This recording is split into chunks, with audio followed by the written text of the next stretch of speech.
Unaware his wife was a billionaire's only heiress, husband and family threw her and her newborn triplets out at midnight into the freezing cold. This is part 2.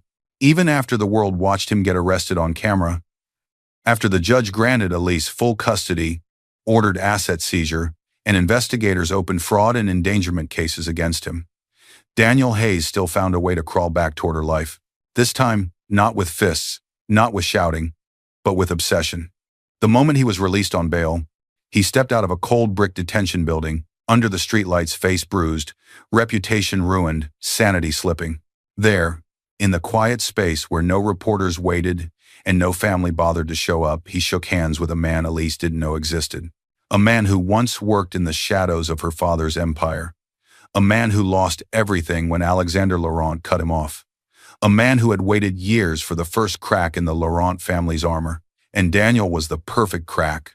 While Elise held her triplets inside the safety of a secured Laurent estate surrounded by guards, warmth, legal protection, and a life she was slowly rebuilding, Daniel lurked near her gates, whispering her name into the dark like a broken prayer. He thought he could win her back with guilt. He thought he could shake her with fear. He thought the past would repeat itself. What he never understood was this. The woman he tossed into the freezing night was no longer the woman who begged him for help. She now stood on her father's legacy, backed by lawyers, security, and undeniable truth. And she held something stronger than any wealth. A reason to never be weak again. Dear viewers, thank you for being here.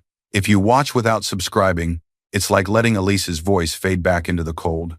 When you click that button, you stand with every woman once abandoned, every child nearly lost, and every quiet heart that chose to rise. Please subscribe and tell me where you're watching from. The metal door slammed open with a violent clang. Daniel Hayes jerked awake on the cold bench of his holding cell, breath shaking, heart pounding. Sweat clung to his forehead. His shirt stuck to his back. For a second, he didn't know where he was, the courtroom, the courthouse steps, or still kneeling in front of Elise as she walked away with their children. A guard stepped inside. Hayes, you made bail. Get up. Bail. The word barely made sense. Only hours ago, he had been hit with a new reality. Fraud and child endangerment investigations, an emergency restraining order, and full custody handed to Elise Laurent. Cameras had filmed his humiliation. The world had watched him fall. Now suddenly the door was open. He pushed himself up, his legs weak. His wrists were free of cuffs, but they still shook uncontrollably. As he followed the guard down the hallway, images flickered in his mind. Elise stepping out of the courthouse, her calm face, her silence, her triplets held gently in her arms. She hadn't looked at him. Not once. Not even when he screamed her name. That silence burned more than concrete walls or metal bars. Outside, the detention building sat under a single flickering street lamp. The reporters were gone. The officers were gone. Even Margaret and Noah had disappeared. They hadn't come to see him walk out. Daniel stepped into the cold air. He wrapped his thin jacket tighter around himself. For the first time, it hit him fully. He was alone. A voice rose from the shadows behind him. You look worse than I expected. Daniel spun around. A tall man in a black coat stepped forward, the dim yellow light revealing sharp cheekbones, cold eyes, and a calculating expression. His presence felt heavy and somehow professional, like a man used to watching others for a living. Daniel frowned. Do I know you? The man gave a thin smile. My name is Victor Carr. I once worked for a very powerful man. Your wife's father.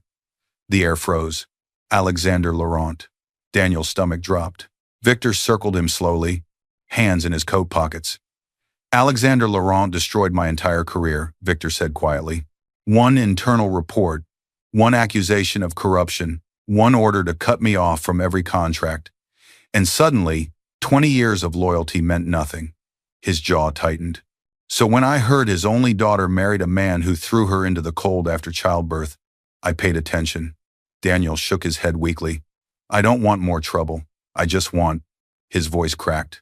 I just want Elise back. She has my kids. She won't even look at me. I have to fix this. Victor stopped right in front of him. You won't fix anything by begging. The words hit like a slap.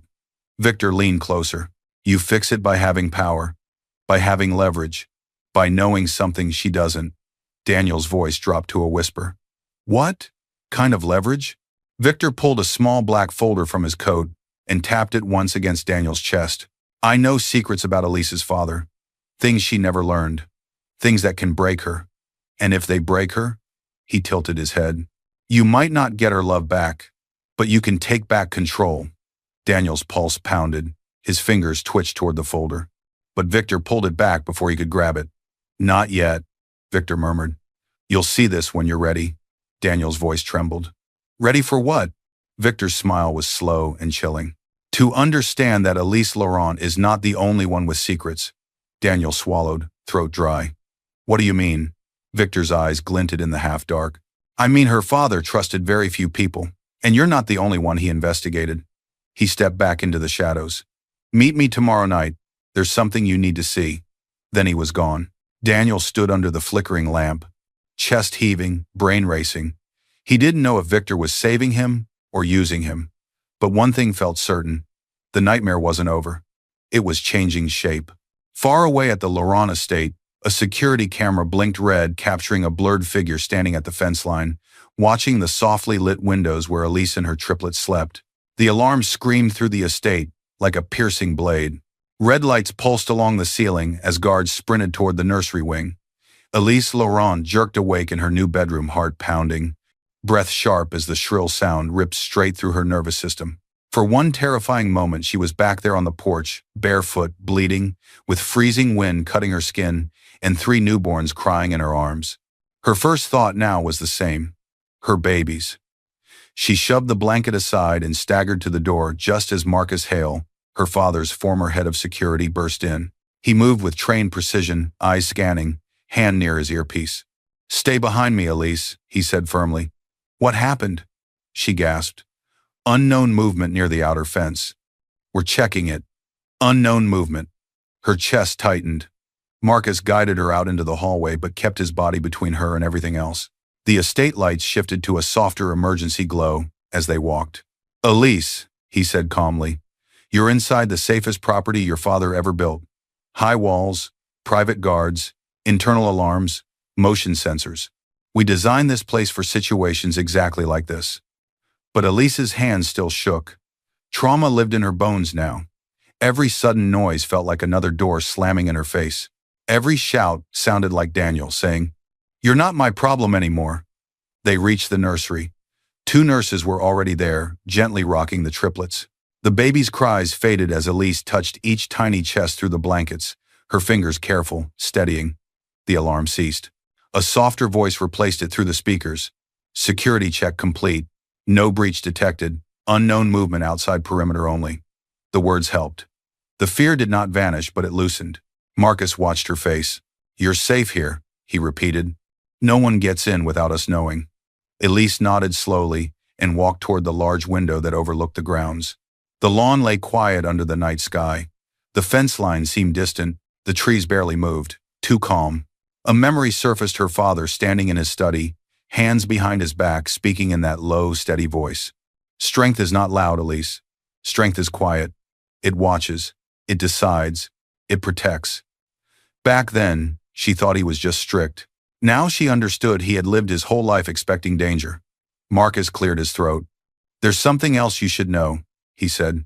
Tomorrow we begin your training. Training? Elise turned from the window. For the Laurent estate, another voice answered from the doorway. Jude Laurent, her father's cousin, family lawyer, and now her closest advisor, stepped inside holding a thin stack of folders.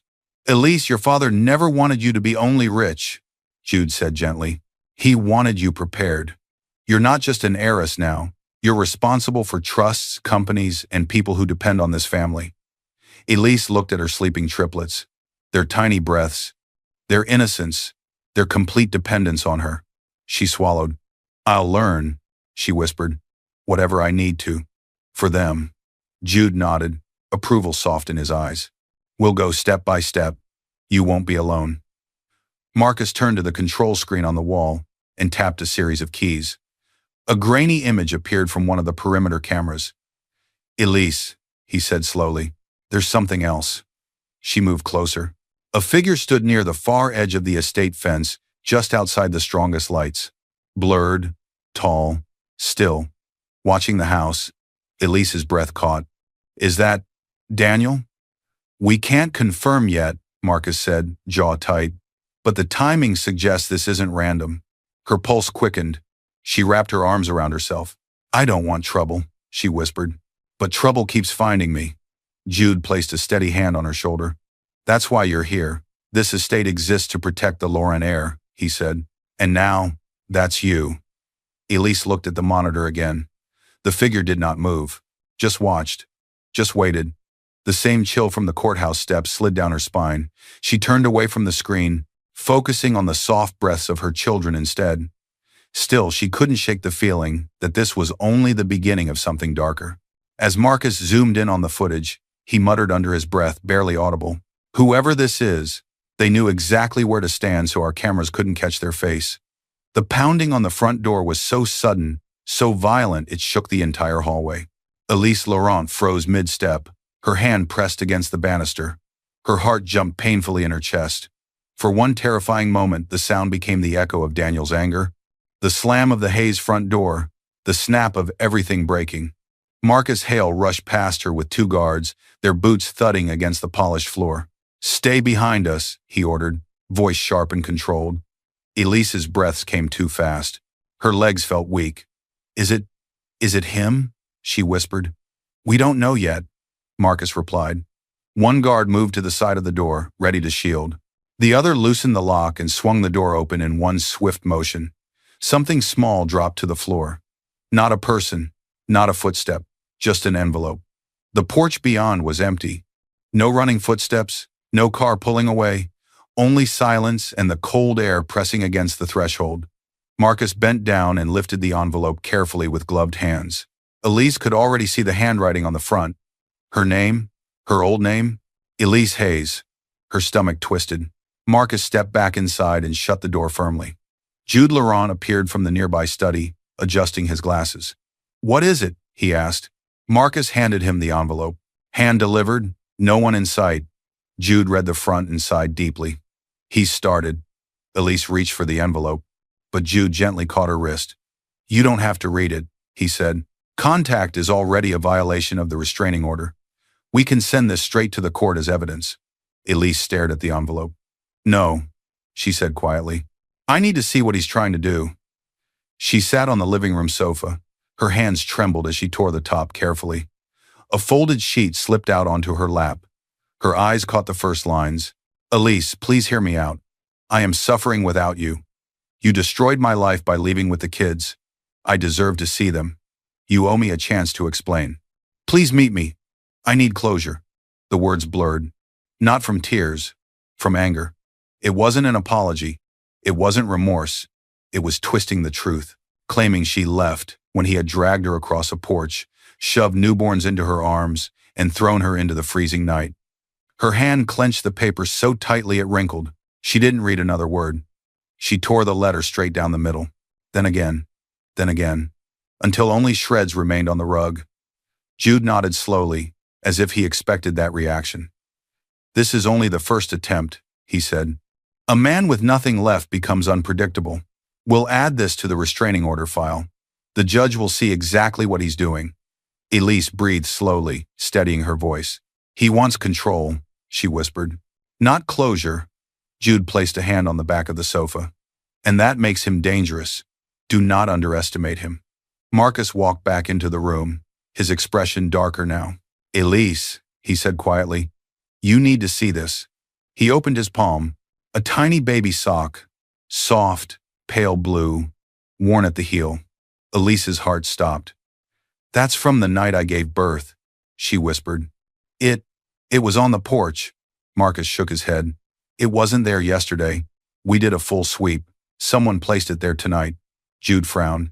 So he returned here, Jude said. Right up to your door. Elise's hands trembled. Her mind raced. The sock wasn't just a threat. It was emotional manipulation, a reminder of her most vulnerable moment, a message that he still believes she belonged to him, even now. Jude exhaled slowly. This is psychological warfare, he said. Classic behavior from someone losing power. Elise looked at the shredded letter on the floor. He thinks he can pull me back with memories, she murmured. You won't go back, Jude said. Not physically, not emotionally, and the law is on your side now. The icy fear in Elise's chest didn't vanish, but it meant something new. Resolve. Marcus studied the baby sock a moment longer, then looked up. This wasn't mailed, he said. He had to be physically at the gate, at the porch. That means he walked right up to this house, knowing you were inside. Elise pressed a hand to her chest, feeling her heartbeat stutter. He can't come near my children, she whispered. He won't, Marcus said. But this confirms something else. Someone helped him. Our outer cameras were briefly looped. That doesn't happen by accident. Jude's expression sharpened. That means another person is involved. Marcus nodded once. And I intend to find out who. Later that night, as Elise walked past the window, the porch light flickered, and for a single heartbeat, she saw a tall shadow move near the far fence again, watching. The sound of shattering glass exploded through the old Hayes living room. Margaret Hayes flinched as a framed photo slipped from a shelf and hit the floor, the glass cracking across her smiling face and her sons beside her. Two men in suits continued boxing up belongings without slowing. Another city official taped an orange notice to the wall and stamped it with a heavy hand. Asset seizure, court ordered. Margaret's voice cracked. Stop. You can't take that. My mother gave me that table. One of the officials barely glanced at her. Ma'am, everything in this house is tied to accounts under fraud investigation. The order has been signed. Our job is to clear it.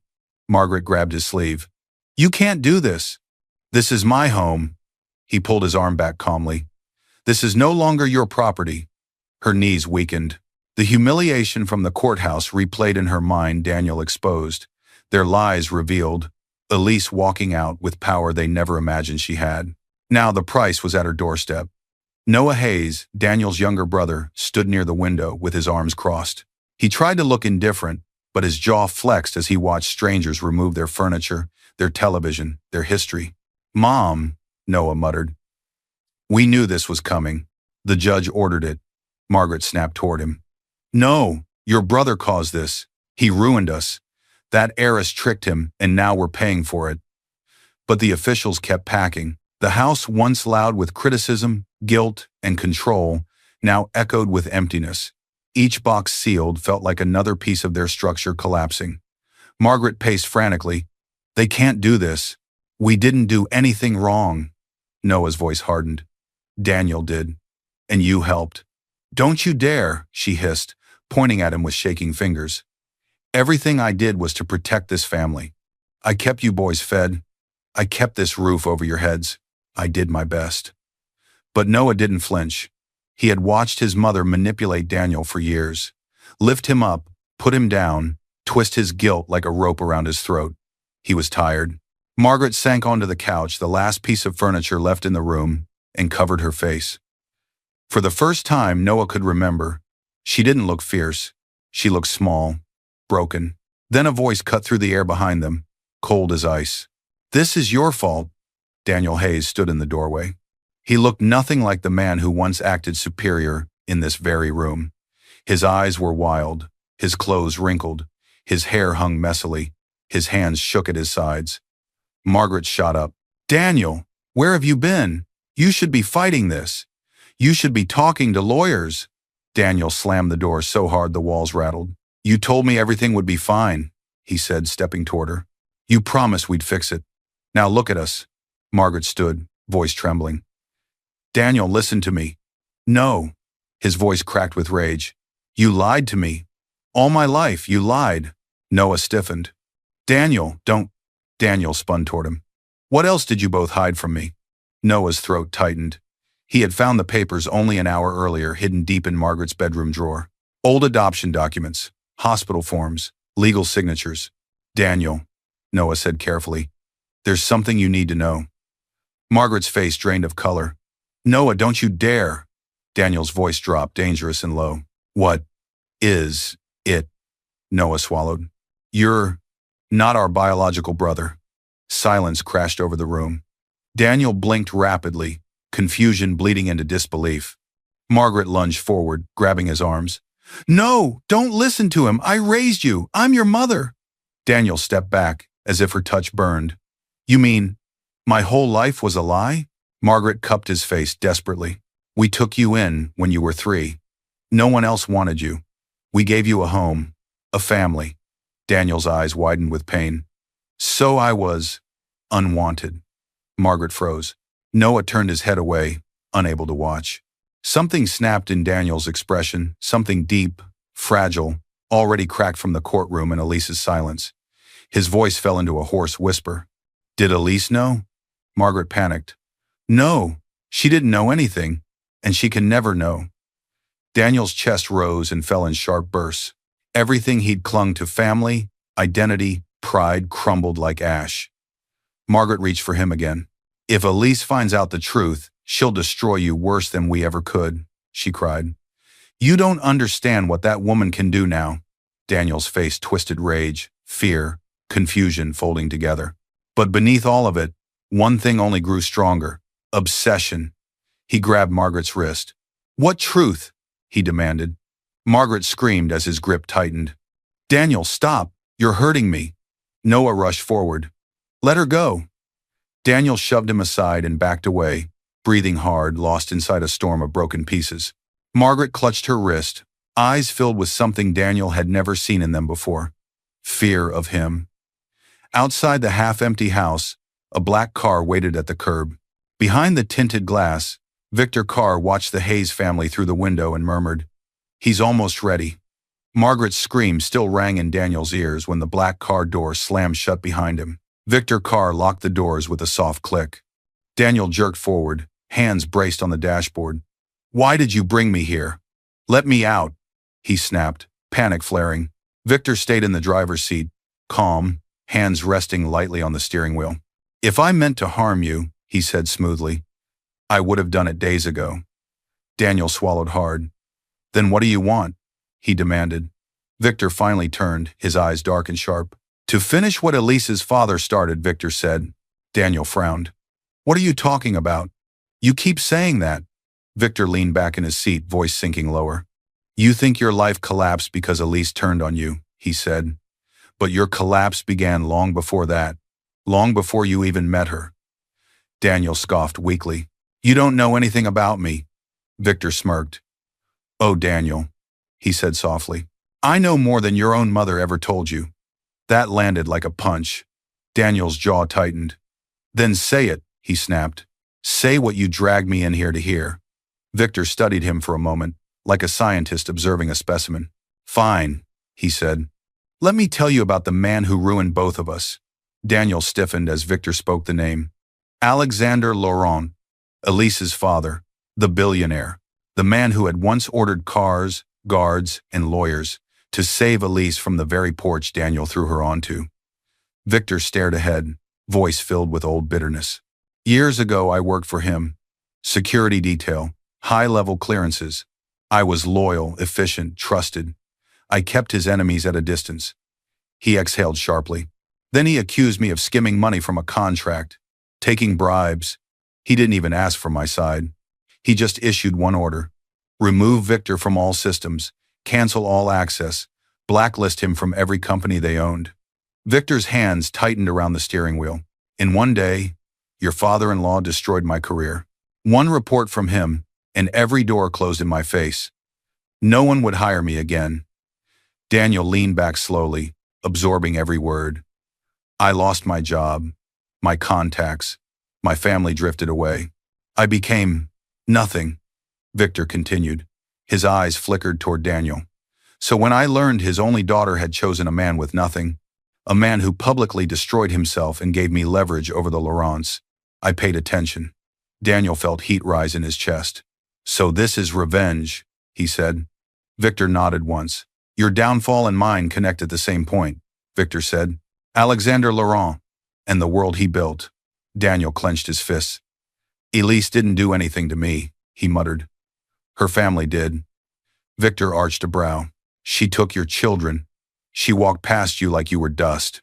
She let her lawyers tear you apart in court, and she didn't say a word for you. Daniel flinched. Victor leaned closer, dropping his voice to a whisper. She destroyed you without even trying. Daniel's breath shook. She didn't destroy me. Her father did. He's the reason she has all this power now. That's right, Victor said quietly. And now you can return the favor. Not to him. He's already dead. His eyes hardened. But to what he left behind. Daniel stared at the dashboard, heart thudding. What do you want me to do? He asked. Victor reached into the glove compartment. He pulled out a black leather folder, edges worn, as if he had protected it for years. Daniel hesitated. What is that? He whispered. A confidential Laurent file, Victor replied. Taken from Alexander's private records before he had me thrown out. Daniel's pulse quickened. Victor opened the folder and slid a single document toward him. Paper yellowed with age, the Laurent crest still clear at the top. Daniel reached for it, but Victor raised a finger. Elise has never seen this, Victor said quietly. Jude has never shown it to her. Marcus doesn't know it survived. Daniel's eyes widened. What kind of document is it? Victor's smile thinned. It's a file that shows what your father-in-law truly thought about you and your in-laws, he said. A secret he kept from her. One that, if used correctly, could break her emotionally. Daniel's shaking fingers lifted the edge of the document. He could just make out the first few words of the title, and then Victor snapped the folder shut. Daniel lurched forward. Wait, let me see. Victor shook his head slowly. Not yet, he said. Revenge requires patience. I will show you everything when you're ready to act. Not before. Daniel slammed his fist against the dashboard. Show me, he shouted. Victor's voice stayed calm. You'll see it, he said. But understand one thing, Daniel. He met his eyes in the rearview mirror, gaze chilling. Once you know what's in this file, there is no going back. Not for you. Not for her. As the car drove away, Victor's phone buzzed not with Laurent's security alerts, but with a simple message from one of his own hired watchers. Movement near Laurent estate fence again. Target, Daniel Hayes. The estate alarms erupted like a roar tearing through the night. Elise Laurent jolted upright in bed, heart racing, breath trapped in her chest.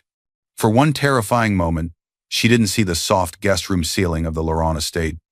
She saw the porch, the dark, the cold, blood on her legs, 3 newborns crying in her arms. Marcus Hale's voice cut through the speakers. Lockdown. Unknown presence near the front entrance. The lights in the hallway shifted to a soft red. Doors locked with a quiet mechanical click. Guards moved in formation outside her room. Elise stumbled out of bed, grabbing her robe with shaking hands. She forced her feet to move, step by step, toward the nursery. When she entered, 2 nurses were already there, holding the triplets close, gently rocking them. The baby's cries were small and confused, sensing the tension. Elise's voice cracked. Are they okay? They're fine, one nurse said softly, just startled. Elise's chest heaved, her breath short and uneven. It's happening again, she whispered. Someone's here. Someone's here. One nurse took her hand. Elise, you're not outside this time. You're not alone. You're safe in here. Look at them. Look at how safe they are. Elise tried to focus on their faces, tiny, warm, alive. She pressed a trembling kiss to each forehead. Moments later, Marcus rushed in, tablet in hand, earpiece in place, jaw tight. Elise, he said, voice firm but controlled. Listen to me. There was activity near the front door, but no entry. We have you sealed in. Was it him? She asked, already knowing the answer. Marcus hesitated only a fraction of a second. Yes, he said. We believe so. He turned the tablet so she could see. Grainy black and white footage showed a man outside the gate. Then another angle closer to the front walkway. Daniel Hayes. He moved like a ghost, shoulders hunched, eyes scanning the windows. In his hand, something small and rectangular. Marcus tapped the tablet. We boosted the audio from this clip, he said quietly. For almost a full minute, he stood here by the fence, just whispering your name. Elise's throat tightened. The idea of him standing in the dark, saying her name like a prayer, made the night feel colder. Elise squinted. Her voice trembled. That's one of our old photos. Marcus zoomed in. Elise saw herself in the frozen image, smiling, holding Daniel's arm, taken during the first year of their marriage, before the hatred, before the betrayal, before the freezing night on the porch. Marcus's mouth hardened. He tried to leave it at your front door, as bait, as manipulation. Elise shook her head slowly. He's trying to drag me back into who I used to be. Jude Laurent entered, holding a thin file, his expression grave. That's not all, he said. Marcus found something at the gate. He opened a small plastic sleeve. Inside, a clean, clear fingerprint lifted from the metal. We had the print analyzed, Jude said. It matches Daniel.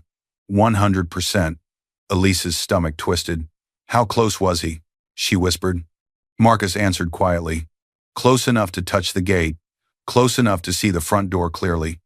That puts him well inside the distance the restraining order forbids.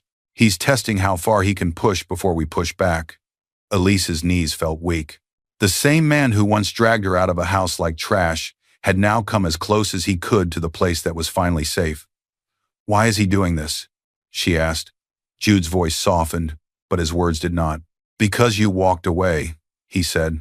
Because you didn't look at him in court. Because he lost control over you. And men like Daniel don't know who they are without control. The triplets whimpered again. Elise gathered her strength and moved to their cribs, touching each tiny hand. I won't let him hurt you, she whispered. I promise. The estate lights shifted from red to yellow as the outer grounds were cleared. The alarm tone faded, replaced by a low hum of normal security. But Marcus did not relax. Elise, he said, there's something else. He swiped to another angle of the footage, zooming out. In the far corner of the property, beyond the camera's sharpest range, another figure stood barely visible, partially hidden by a tree. Tall, still, watching. Daniel ran when he realized we were in lockdown, Marcus said. But that person stayed longer, didn't move much, kept his face turned away from the cameras. Elise felt her pulse jump. Do you think it's him? The man from Daniel's past? Jude answered. Victor Carr, he said. If he's involved, Daniel isn't just unstable, he's being steered. Marcus nodded, jaw tightening. This wasn't just a desperate ex-husband at the gate, he said. It was a test. They wanted to see our response time. Elise held her babies closer. This is never going to stop, is it? She whispered. Marcus looked her in the eye. It will, he said. But first, we show them the law still works. His radio crackled. Marcus, this is court liaison. The judge has moved up the next restraining order review. Daniel requested direct testimony. Marcus's eyes narrowed. That's not good. As Marcus left to answer the call, Elise stared at the frozen image of Daniel on the screen photo in hand, eyes wild, and wondered what he would do when the courtroom became the only place he could still reach her. The courtroom exploded before the hearing even began. 2 security guards wrestled with Daniel Hayes at the entrance as he fought to push past the metal detector. His hair hung over his face, his shirt wrinkled, tie missing. His wrists were still marked from his last set of restraints. Let me in, he shouted, voice cracking. She can't hide from me. She stole my children. A guard shoved him back. Sir, calm down. I am calm, Daniel yelled, swinging his arm wildly. The courtroom turned as one. Reporters raised cameras. Attorneys paused mid-conversation. Even Judge Avery, who had seen decades of trials, stopped halfway to the bench and stared. At the plaintiff's table, Elise Laurent flinched at the sound of Daniel's voice. Her breath caught. Her fingers tightened around the edge of the table. For a brief moment, the air tasted like that night outside the Hayes house, cold, sharp, cruel. Marcus Hale stepped closer behind her, his presence a quiet wall. You don't have to look at him, Marcus said gently. But Elise did. She looked.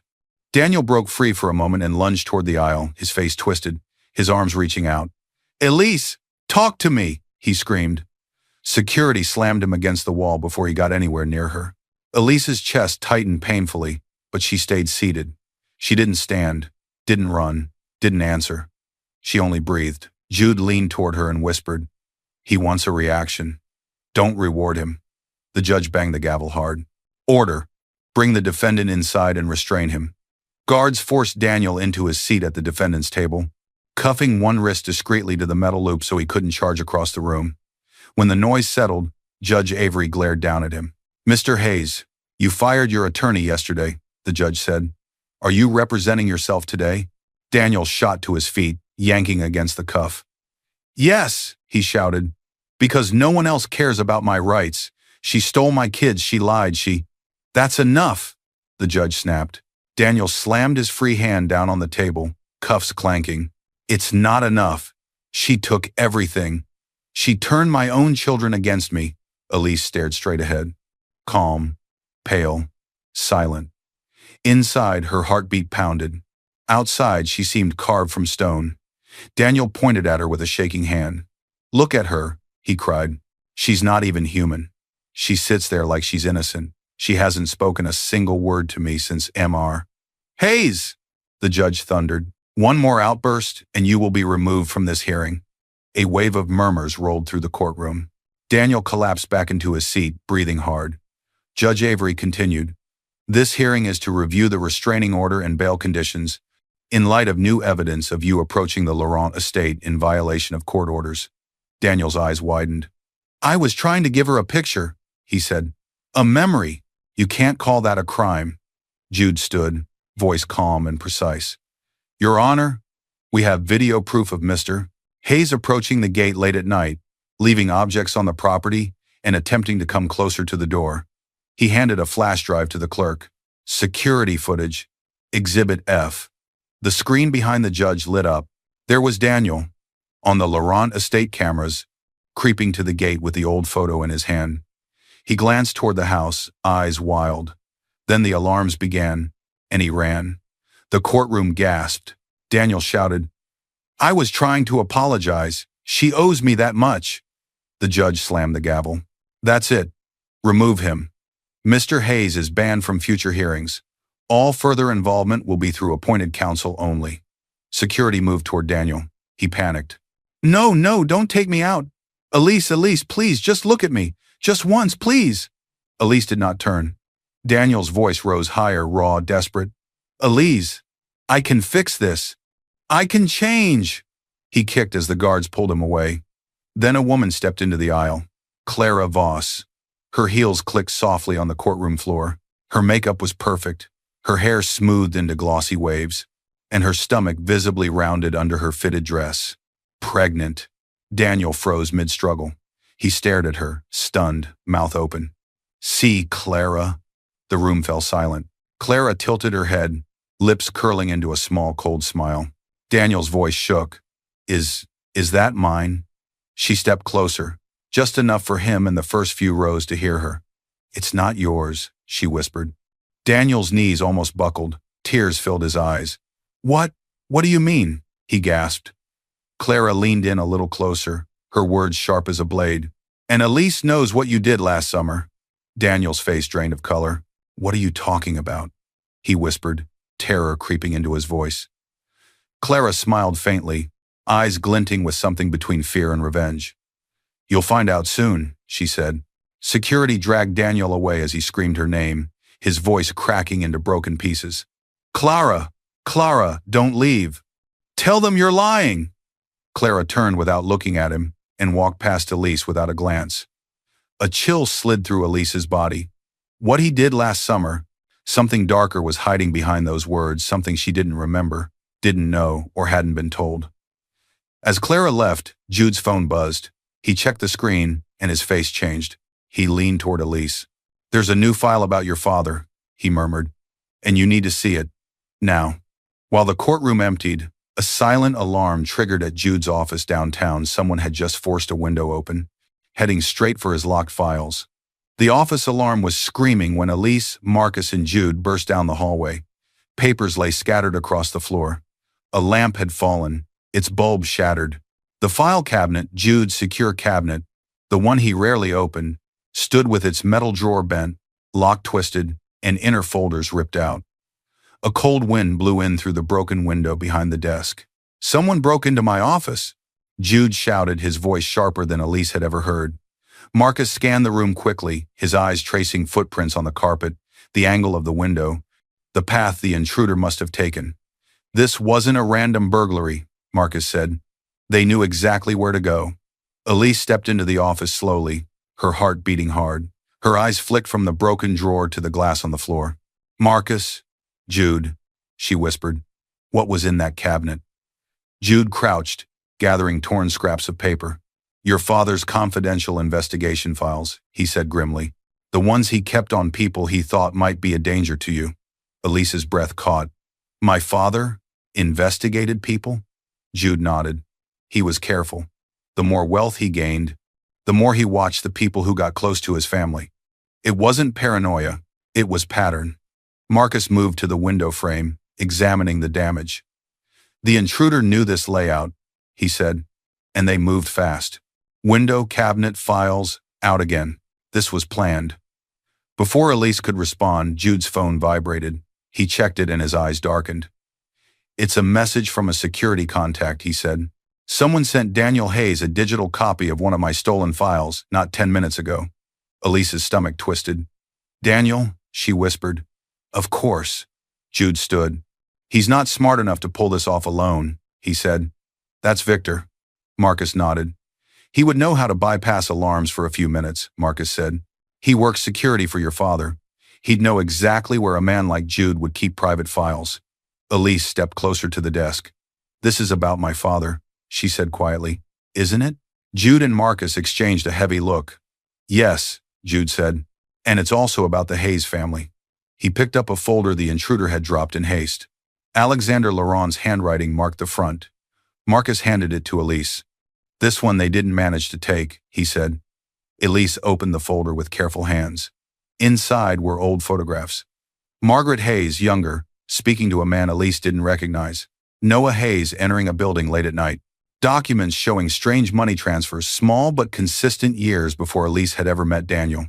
What is this? Elise whispered. Preliminary observation, Jude said. Your father kept an eye on certain families. The Hayes were one of them. Marcus found a page with denser handwriting. Listen to this, he said. He read aloud. Hayes family showing suspicious interest in Laurent assets. Possible attempt to reach Elise through indirect contact. Continue monitoring. Elise shook her head slowly. That doesn't make sense, she said. Daniel didn't even know who I was when we met. He thought I was just normal. Jude flipped to a page marked with a red underline. This one is older, he said. Elise leaned closer. Her father had written, Warning, do not trust the Hayes bloodline. If they reach Elise, her safety may be at risk. File incomplete, further confirmation needed. Elise swallowed. He wrote Hayes bloodline, she murmured. He probably never knew Daniel was adopted. On paper, they all look like one family with the same name and the same danger around them. A chill slid through Elise from head to toe. My father knew something about them, she whispered. Marcus nodded. He always had strong instincts, Marcus said. He might not have had all the proof, but he felt enough to write this. A memory floated up her father in the garden with her when she was younger. His voice gentle but serious. If something feels wrong, Elise, he had said, trust yourself. People can smile at you while sharpening a knife behind their back. She had laughed back then, brushed it off as an overprotective father. Now she wasn't laughing. Jude turned one more page. The notes never say exactly what the Hayes planned, he said. But your father clearly believed someone connected to that family might reach for you for reasons that had nothing to do with love. Elise's heart pounded. Daniel didn't know I was a Laurent when he married me, she insisted, then hesitated. Did he? Marcus's eyes narrowed. Are you sure? He asked quietly. The question cut deep, because Elise realized she had never actually asked. Jude looked at his phone again. And now that Daniel has a copy of at least one of these documents, he said, he might convince himself you knew about all this and hid it from him. I didn't, Elise said, placing a hand over her heart. If I had known, I never would have married him. Marcus crouched near the window, staring at the ground outside. Then he stood slowly, something metal in his hand. Elise, he said. The intruder dropped this. He opened his palm. A silver cufflink, engraved with 2 letters, V, C. Elise's stomach clenched. Victor Carr, Jude said. Marcus nodded. He stole the file. He sent a copy to Daniel, Marcus said. He's trying to turn Daniel into a weapon against you. Elise felt the air grow heavier. Why? She whispered. Why me? Why now? Marcus looked straight into her eyes. Because he couldn't hurt your father anymore, Marcus said. So now he wants to hurt what your father loved most. Elise's legs wobbled. She gripped the back of the chair. Jude snapped the folder shut. We need to find Daniel before Victor convinces him of something that isn't true, Jude said. But at that exact moment, outside the estate, Daniel stood in the dark tree line, gripping the stolen digital copy of the document, eyes wide with fear and rage, whispering to himself. So, Elise knew everything. Inside the Hayes ruined house, adoption papers lay half hidden under a fallen box. Papers Daniel hadn't fully read yet, but soon would, pulling the last support out from under his mind. By the time Daniel stormed back into the Hayes house that night, rage had swallowed whatever thin balance he had left. Noah Hayes hit the floor hard as Daniel's fist smashed into his jaw. He slid across the worn living room carpet, blinking stars from his eyes. His cheek throbbed, and the metallic taste of blood filled his mouth. "What did she mean? I'm not your brother?" Daniel roared. He grabbed Noah by the collar and slammed him back into the wall, pictures rattling around them. Noah groaned, dizzy. "Daniel, stop, it wasn't supposed. Answer me!" Daniel's voice cracked, half scream, half sob. "Tell me the truth." Margaret Hayes rushed into the doorway, her hair messy, clothes wrinkled from days of stress and lack of sleep. "Daniel, stop! Let him go!" she cried. But Daniel shoved her aside with one wild arm. "You lied to me my whole life," he shouted. "Both of you." He shook Noah again. "Who am I?" he demanded. "Why did you hide it? Why now?" Noah coughed, wiping blood from his mouth. "Because you were already falling apart," he said. "Mom didn't want to push you further." Daniel's eyes bulged. "So it's true," he said. "I'm not a Hayes." Margaret reached for him, tears in her eyes. "Being adopted doesn't change that you're my son," she said desperately. "You are my son. I raised you." Daniel spun to face her, expression twisted. "I was never your son," he spat. Margaret flinched as if he'd hit her. "Daniel, please." But he wasn't listening. He paced the room like a cornered animal, clutching the stolen Laurent document file to his chest. His breaths came sharp and uneven. Words tumbled from his mouth, half-thoughts, broken sentences, anger, confusion, Elise's name over and over. Noah pushed himself up, glaring. "What did you even take from Elise's family?" he said. "Mom said you did something last summer." "What did she mean?" Daniel froze. For a few seconds, the whole house seemed to hold its breath. He turned his head slowly toward Noah, eyes dark and empty. "You wouldn't understand," he whispered. Noah felt a chill crawl down his spine. "What did you do, Daniel?" he asked again, this time quietly, almost afraid of the answer. Before Daniel could speak, the front door swung open. Victor Carr stepped in like he owned the house. "Enough family drama," Victor said, brushing dust off his coat. "We have work to do." Margaret pointed at him, voice shaking. "You," she hissed. "You're the one poisoning his head. Get out of my house. Leave my son alone." Victor smirked. "He isn't your son," Victor said calmly. "You made that painfully clear yourself." Daniel's shoulders twitched, another crack in his already fragile mind. Victor moved in front of him, lowering his voice. "You see?" Victor whispered. "They lied. Elise lied. Everyone lied. Except me." Daniel clutched the file tighter. "Elise knew about this," he muttered. "She must have known. Her father investigated my family. She had to know." Victor's eyes glinted. "Of course she knew," Victor said. "Why do you think she walked away so easily? Why do you think she never fought for you? You were never her partner. You were her project." Daniel's breathing turned ragged. "She didn't even look at me in court," he said. "She just walked past me." "She looked at you and saw the mistake your father-in-law warned her about," Victor murmured, "and she corrected it." Margaret lunged forward. "Stop it. Stop filling his head with your garbage." Victor shoved her back with one hand, more annoyed than angry. "You did your own damage," he snapped. "I'm just pushing him toward the finish line." Daniel grabbed Victor's shirt, eyes wild. "What do I do now?" he demanded. "Tell me what to do." Victor smiled, the way a puppeteer smiles when strings tighten. "You show her," he whispered.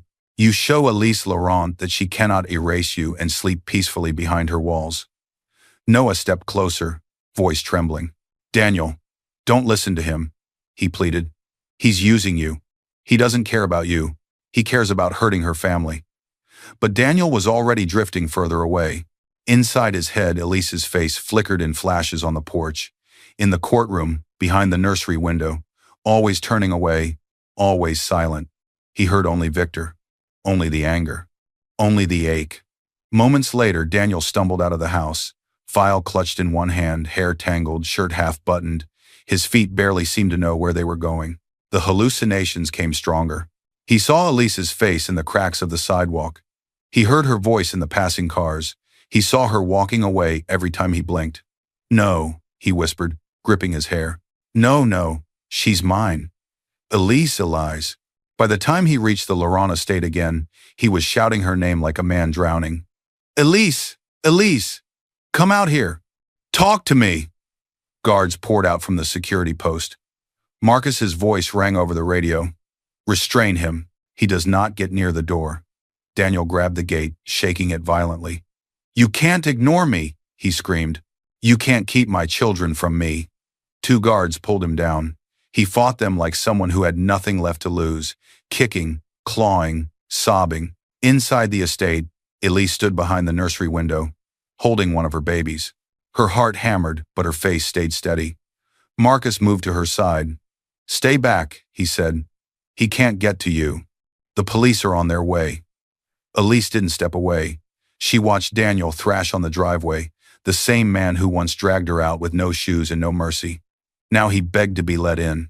Daniel slowed for a moment, chest heaving. He looked up and saw her through the glass. His voice slipped into a hoarse whisper as the guards dragged him toward the patrol car. "If I can't have you," he said, eyes fixed on her, "no one can." A cold shiver ran up Elise's spine. Marcus signaled to the officers. "Add him to a psychiatric risk list," Marcus said. "He's not just angry, he's unstable." As the gate shut behind the patrol car, Marcus's earpiece crackled. "Update," a voice said. Victor Carr was not with him. His last location is unknown. Marcus's eyes hardened. "Elise," he said quietly. "Victor wasn't with him this time. That means whatever Victor is planning, he's planning it alone." At the station, while officers processed Daniel's arrest and mental evaluation, Victor watched from across the street, hands in his pockets, already deciding whether Daniel was still useful or ready to be thrown away. Daniel Hayes screamed so loudly, the walls of the evaluation room seemed to vibrate.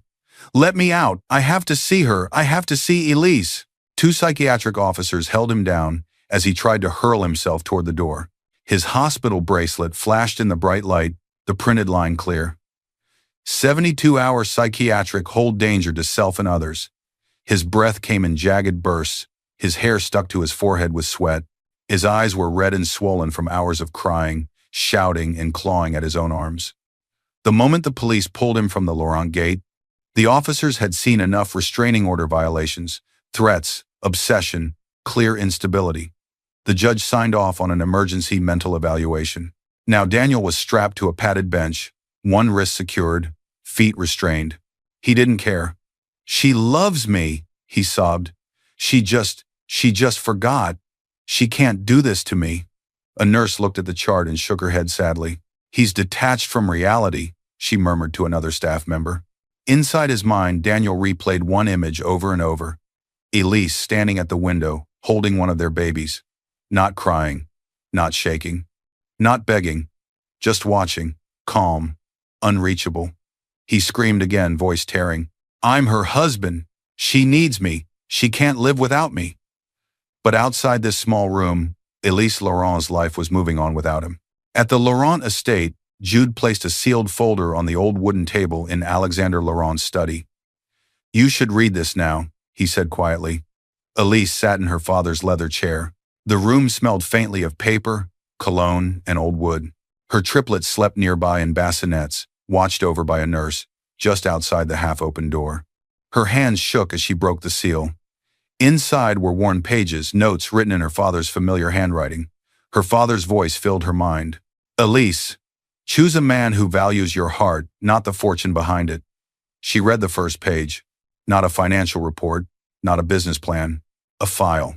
Subject: Daniel Hayes. Her throat tightened. Her father had looked into Daniel long before she married him, not to control her, but to understand who his daughter was trusting with her life. He had noted patterns.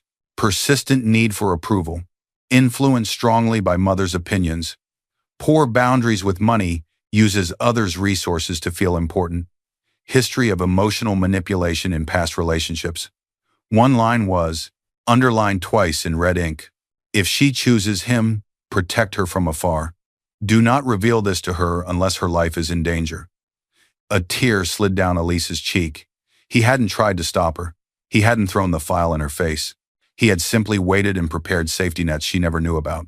She turned the page, a short letter addressed to her, written years ago, in case things ever reach this point.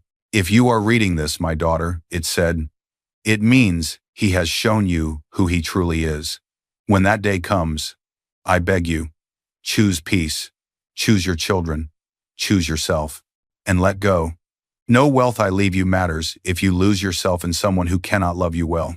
Elise closed her eyes. For the first time since the freezing porch, since the court, since the screaming alarms, her heart felt steady. She wiped her tears and looked at her babies through the open door. Their small chests rose and fell in peaceful rhythm. I choose you, she whispered. Later that afternoon, Jude laid out a new set of documents. Permanent restraining order, he said. Permanent no contact. Extended protective orders for you and all 3 children. Psychological risk note on his record. He will never be allowed near this estate again. Elise signed each one with a steady hand. Her name, Elise Laurent, sat beside Daniel's in line after line. This time, she wasn't signing a marriage certificate, she was signing an ending. When she finished, Jude gathered the papers. This closes his access, he said with finality. Legally? Permanently. Good, Elise said softly. Meanwhile, outside the psychiatric building, Victor Carr stood near a tree across the parking lot, hands in his coat pockets, watching the entrance. He waited until Daniel was escorted down the hallway for another evaluation. Then he slipped closer to the side entrance, stepping just inside the doorway where security was thinner. Victor, you came, Daniel gasped when he saw him in the corridor. Victor gave a small, amused smile. Of course, he said. You didn't think I'd vanish before the end, did you? Daniel reached toward him, eyes wild. You said she still loved me, he said. You said she still needed me. Victor shrugged lazily. You believed it, he said. That's what mattered. Before Daniel could respond, flashlights, footsteps, voices calling commands. Marcus Hale stepped into the hall from behind a patrol car, followed by Samantha Reed, the Laurent Estates investigator, and 2 uniformed officers. Samantha lifted her badge. Victor Carr, she said, voice clear and firm. You're under arrest. Conspiracy, stalking, tampering with legal records, and attempted harm of a protected family. She held up a folder. We have your messages to Daniel, footage from the break-in at Jude's office, and witness statements placing you near the Laurent estate on multiple nights. Daniel stared at Victor, frozen. Victor turned, trying to bolt down the opposite corridor. Marcus moved faster. He grabbed Victor's arm, pinned him against the wall with one strong forearm, and stepped back as the officer snapped handcuffs around Victor's wrists. Daniel screamed, Victor, you said she loved me. You said she needed me. You said, Victor laughed, a short, empty sound. She never did, Daniel, he said. She never needed you. You were just easy to use. The words sliced Daniel open more deeply than any verdict. His knees buckled. His mind, already fractured, seemed to cave in completely. As the officers dragged Victor away, Daniel sagged against the restraints, sobbing like a lost child in a world that no longer recognized him. At sunrise, back at the Laurent courtyard, the world felt almost quiet. Elise stood barefoot on the smooth stone, holding one of her sons against her chest. Her other 2 babies lay in a double stroller nearby, wrapped in warm blankets, tiny faces relaxed. The sky glowed in soft shades of gold and pink. Elise looked up at the light. I choose peace, she whispered. I choose my children. I choose my life. She kissed her son's forehead. Warmth spread through her chest, different from the burning pain she had carried for so long. Soft footsteps approached from behind. Samantha Reed stood there, holding a small, sealed wooden box. The lid had Alexander Laurent's initials carved into it. Elise, she said gently, there's something else your father left behind. We waited to show you until you were strong enough to stand without looking back. Elise turned, curiosity, grief, and quiet courage in her eyes. What is it? She asked. Samantha held the box out to her. It's something that changes everything, she whispered. Elise placed a careful hand on the lid. The past had broken her. Her choice now would define her future. I hope you enjoyed watching it as much as I enjoyed creating it. Like, share, and comment on the lessons you've learned. Tell me where you're watching from in the comments below. See you in my next video. My husband beats me every night while I'm pregnant. After his promotion, unaware my secret billionaire father owned his company. He didn't just snap once. It started with one slap, one shove. One night he came home late from his new promotion at a logistics firm in Kent, smelling like whiskey and a perfume she didn't wear. Then it became a pattern, not literally every night, but often enough that evenings in their small two-bedroom apartment off South 72nd Street in Tacoma all blurred into the same routine. Keys hitting the table, a short fuse, and Evelyn flinching before he even raised his voice. She was pregnant, counting weeks on a cheap pregnancy app, rubbing her belly in the dark, praying the baby couldn't feel every impact that left bruises on her ribs and her heart. That woman was Evelyn Hart, 27, a medical receptionist everyone at the clinic knew as the quiet one who always took the late shift.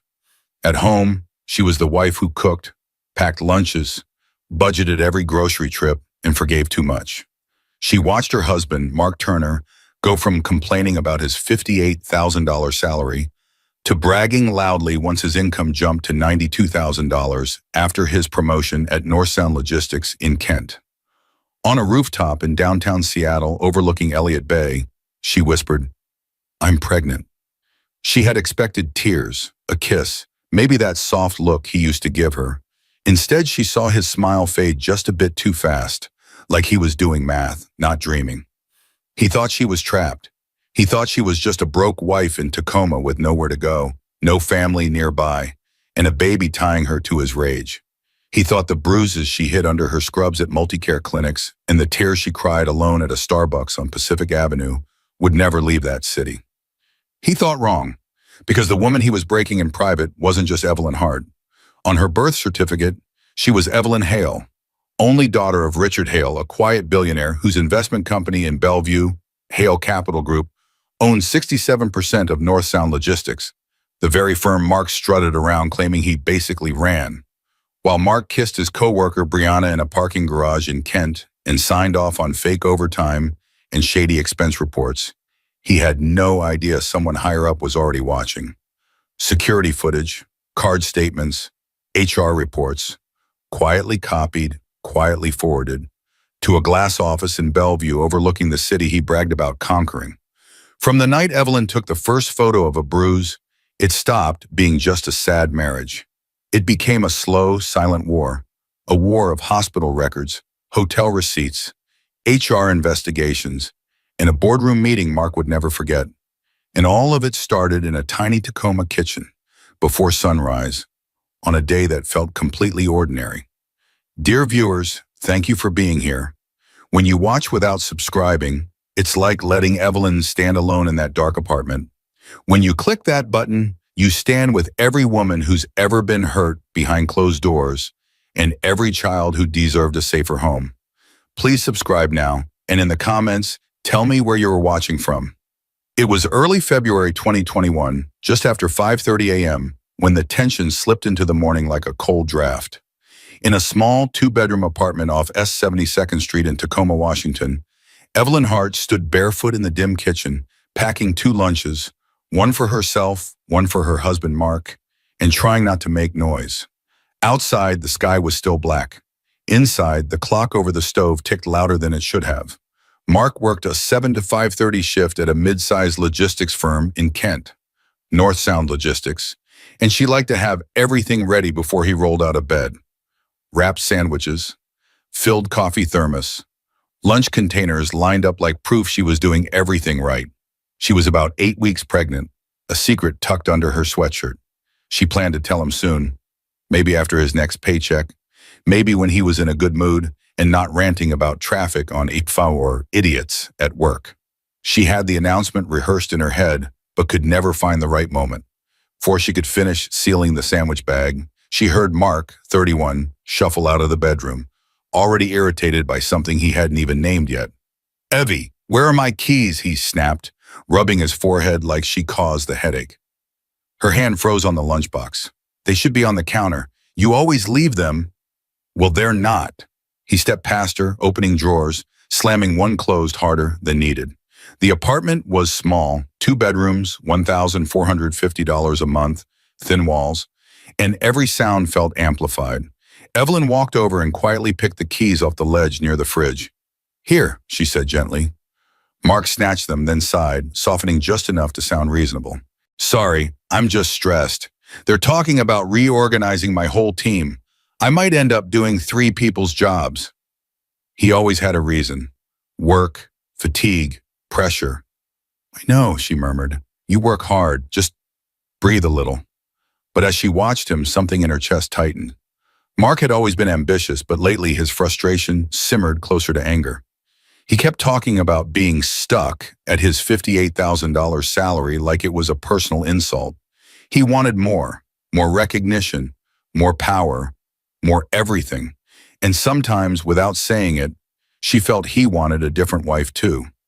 One who didn't make $19 an hour at a medical office. One who didn't need prenatal coverage her insurance barely stretched to cover. She set the lunches by the door, willing the morning to reset. Her phone buzzed on the counter, a text, unknown number, just 2 words, "Congrats again." She frowned. It didn't fit anything in her life right now. She hadn't told anyone she was pregnant, and they hadn't celebrated anything recently. It was probably a wrong number, but the casual assumption, "Of course you're celebrating something," scratched at an old part of her. She deleted the message, but the feeling lingered. When she was younger, living in her father's 11,000 square foot mansion in Bellevue, texts from unknown numbers had been normal. People she barely knew wanted favors, introductions, internships, because of her last name. Her father, Richard Hale, ran Hale Capital Group, a private investment company that quietly controlled everything from real estate to aerospace contracts. Her childhood was marble floors, gated entries, and chauffeurs who wore suits even in July. She was supposed to inherit a network of businesses one day, but she never wanted money to define her life or her relationships. So at 22, after her mother's death and the media chaos that followed, she left, moved to Tacoma, rented a modest apartment, took a normal job as a medical receptionist in the multi-care network, switched to using her mother's last name, Hart, changed her phone number, tried to become just another person standing in line at the grocery store. That's exactly where she met Mark, at a supermarket off 38th Street. He'd been bagging his own groceries when the bottom of his paper bag tore. Oranges rolled everywhere. They'd both laughed as they chased them under the carts, shoulders bumping, cheeks flushed. Back then he was Shea Gentle, a little awkward, not the man now rubbing his temples in their kitchen. As Mark shrugged on his jacket, he muttered, "I should be making more by now. I'm smarter than half the people at that place. My supervisor even said I'm on a short list, but they keep dragging it out." Evelyn reached for his arm cautiously. "If they put you on a short list, that's good. Something good is coming. You never know." He pulled away without thinking. "Yeah, we'll see." The way he said it, flat, distant, sent a chill through her. She wanted to tell him about the baby right then, just to bring him closer, but the moment felt wrong. The kitchen felt like a stage with the lights too bright. He left with a quick, distracted, "Bye," the door clicking shut behind him. For a long second, she stared at the empty doorway and wondered when they'd stop feeling like a team. What Evelyn didn't know yet was that the short list wasn't just office gossip. Management had already told Mark he was almost certain to get a promotion to operations manager. More money, more hours, more pressure. And as that news sank into him over the next few weeks, it wouldn't make him kinder. It would make him dangerous. Mark didn't say a word on the drive to Seattle. It was the second week of March 2021, just after 6 p.m., the evening sun sinking behind the buildings around Elliott Bay.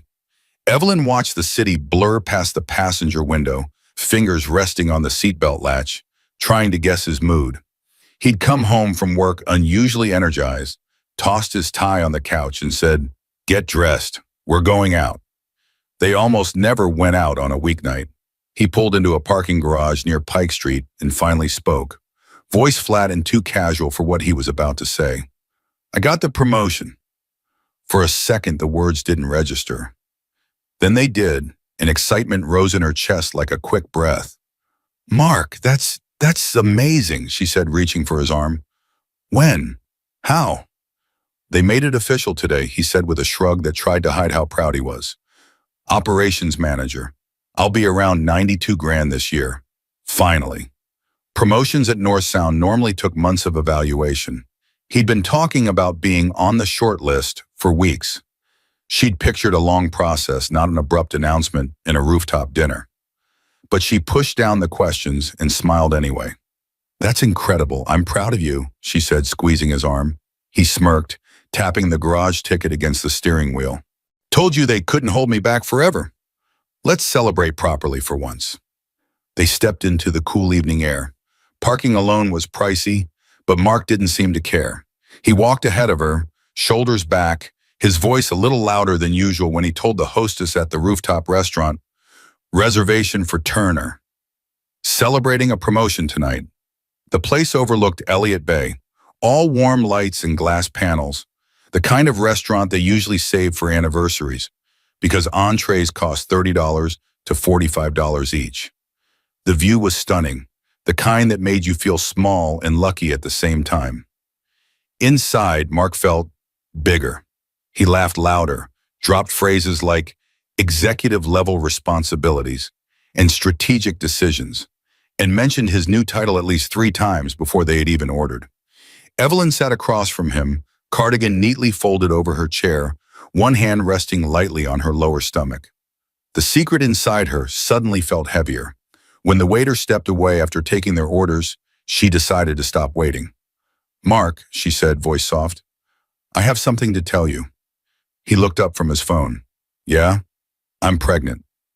For half a second, she saw the old Mark in his eyes, the one who'd once held her on their second date, and whispered, someday I want kids with you. But the warmth faded almost immediately. His smile tightened, his eyes flicked down to the table, and whatever softness she'd hoped for was replaced by calculation. That's great, he said, not excited, not touched, just surprised and already somewhere else in his head, doing math on childcare costs and mortgages and professional image. Her stomach twisted. He's shocked, she told herself. Men take a second to process things. Give him time.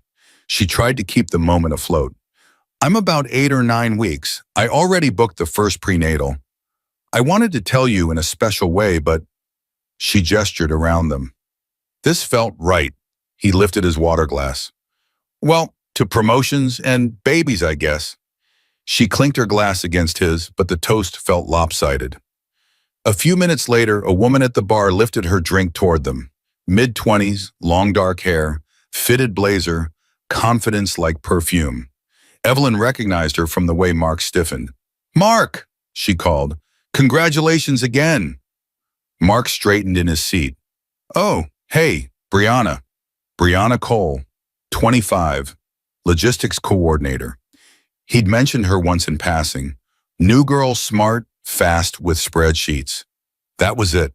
There was nothing obviously inappropriate about how Brianna leaned on the bar, but the way her eyes lingered on him felt too familiar.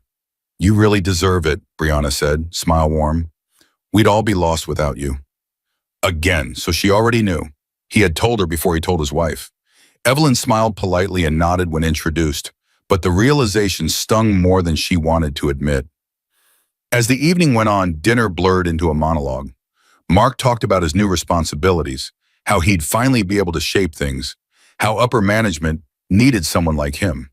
He told the couple at the next table that he was basically running operations now. Evelyn listened, quietly proud, but also uneasy at the way his ego expanded to fill every silence.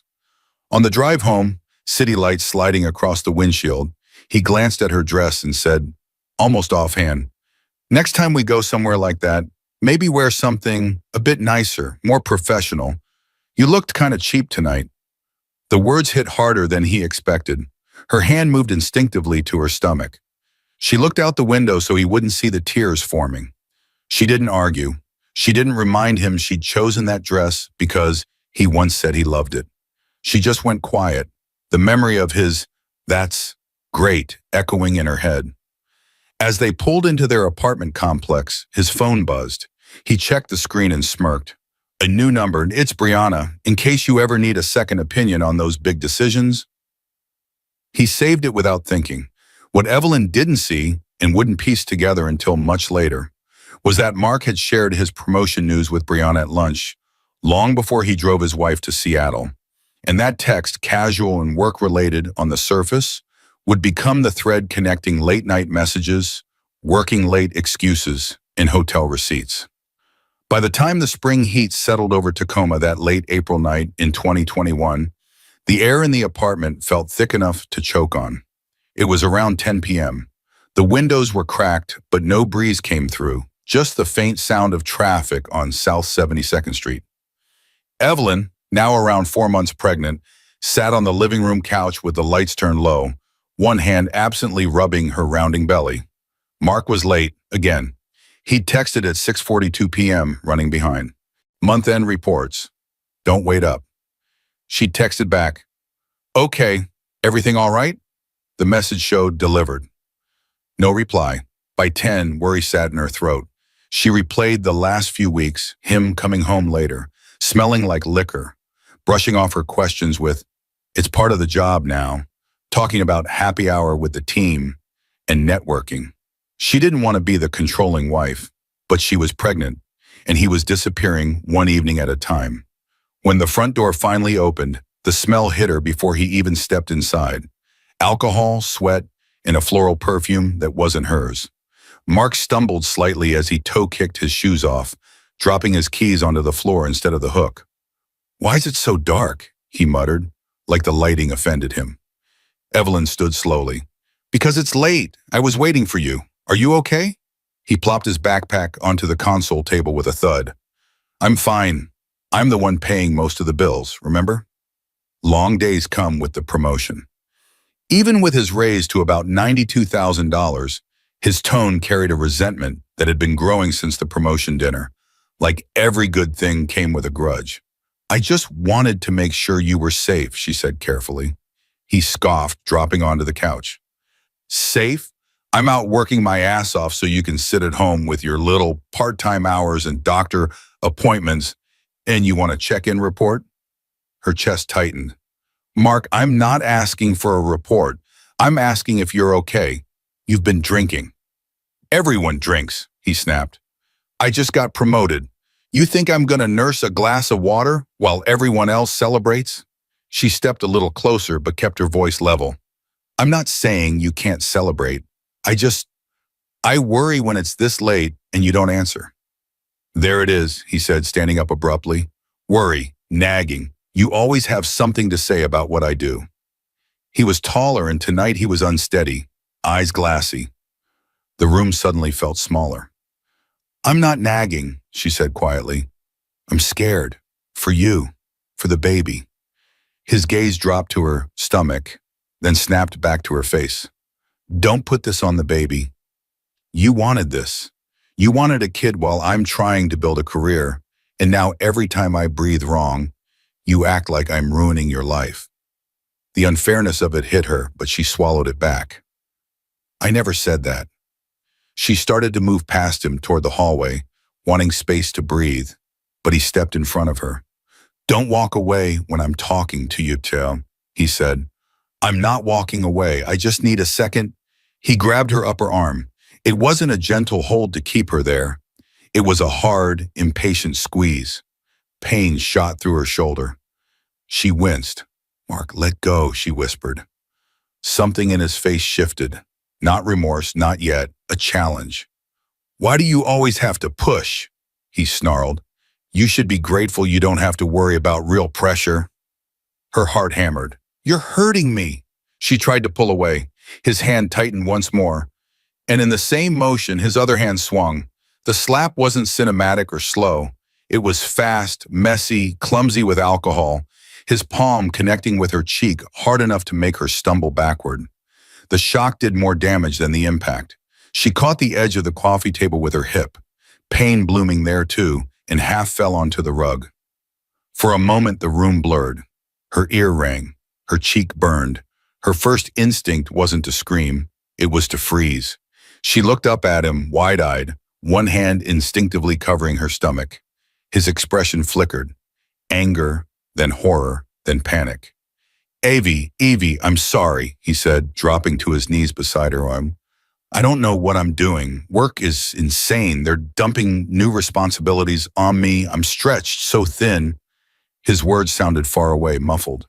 Her pulse roared in her ears. The baby fluttered under her palm and she focused on that, breathing shallowly. I didn't mean it, he whispered, pulling her toward his chest. You know I love you. You know that, right? I just lost it. She should have pushed him away. A voice deep inside her, one that sounded a lot like her mother, whispered, remember what I told you. Never stay with a man who confuses fear with respect. But another part of her, the part that remembered chasing oranges across a grocery store floor, his nervous laugh when he first told her he loved her, hesitated. She let him hold her. Later in the bathroom, she turned on the light and flinched at her reflection. A red mark was spreading along her cheekbone. Her hip was already tender from where she'd hit the table. She didn't even consider the ER. The deductible alone made her stomach turn. Instead, she grabbed a clean washcloth, ran it under cold water, and pressed it against her face. Her hands were shaking. She stood there a long time. She thought about calling the police. She even picked up her phone and hovered over the numbers. But images flashed through her mind. Mark being arrested, their finances collapsing, the baby growing up with court dates and supervised visits. Maybe it was a one-time thing, she told herself. Maybe it really is the stress. She put the phone down. Before she turned off the light, she did something she'd never done before. She lifted her phone again, opened the camera, turned to the side so the bruise showed clearly, and took a photo. The shutter sound was quiet, but in that tiny bathroom, it sounded like a decision. What Mark didn't know was that the slap wasn't the end of it. Over the next days, when his temper flared, his hand would land too hard on her arm. His shove would press her ribs into the counter just a bit too roughly, leaving marks that would still be visible at her upcoming prenatal checkup.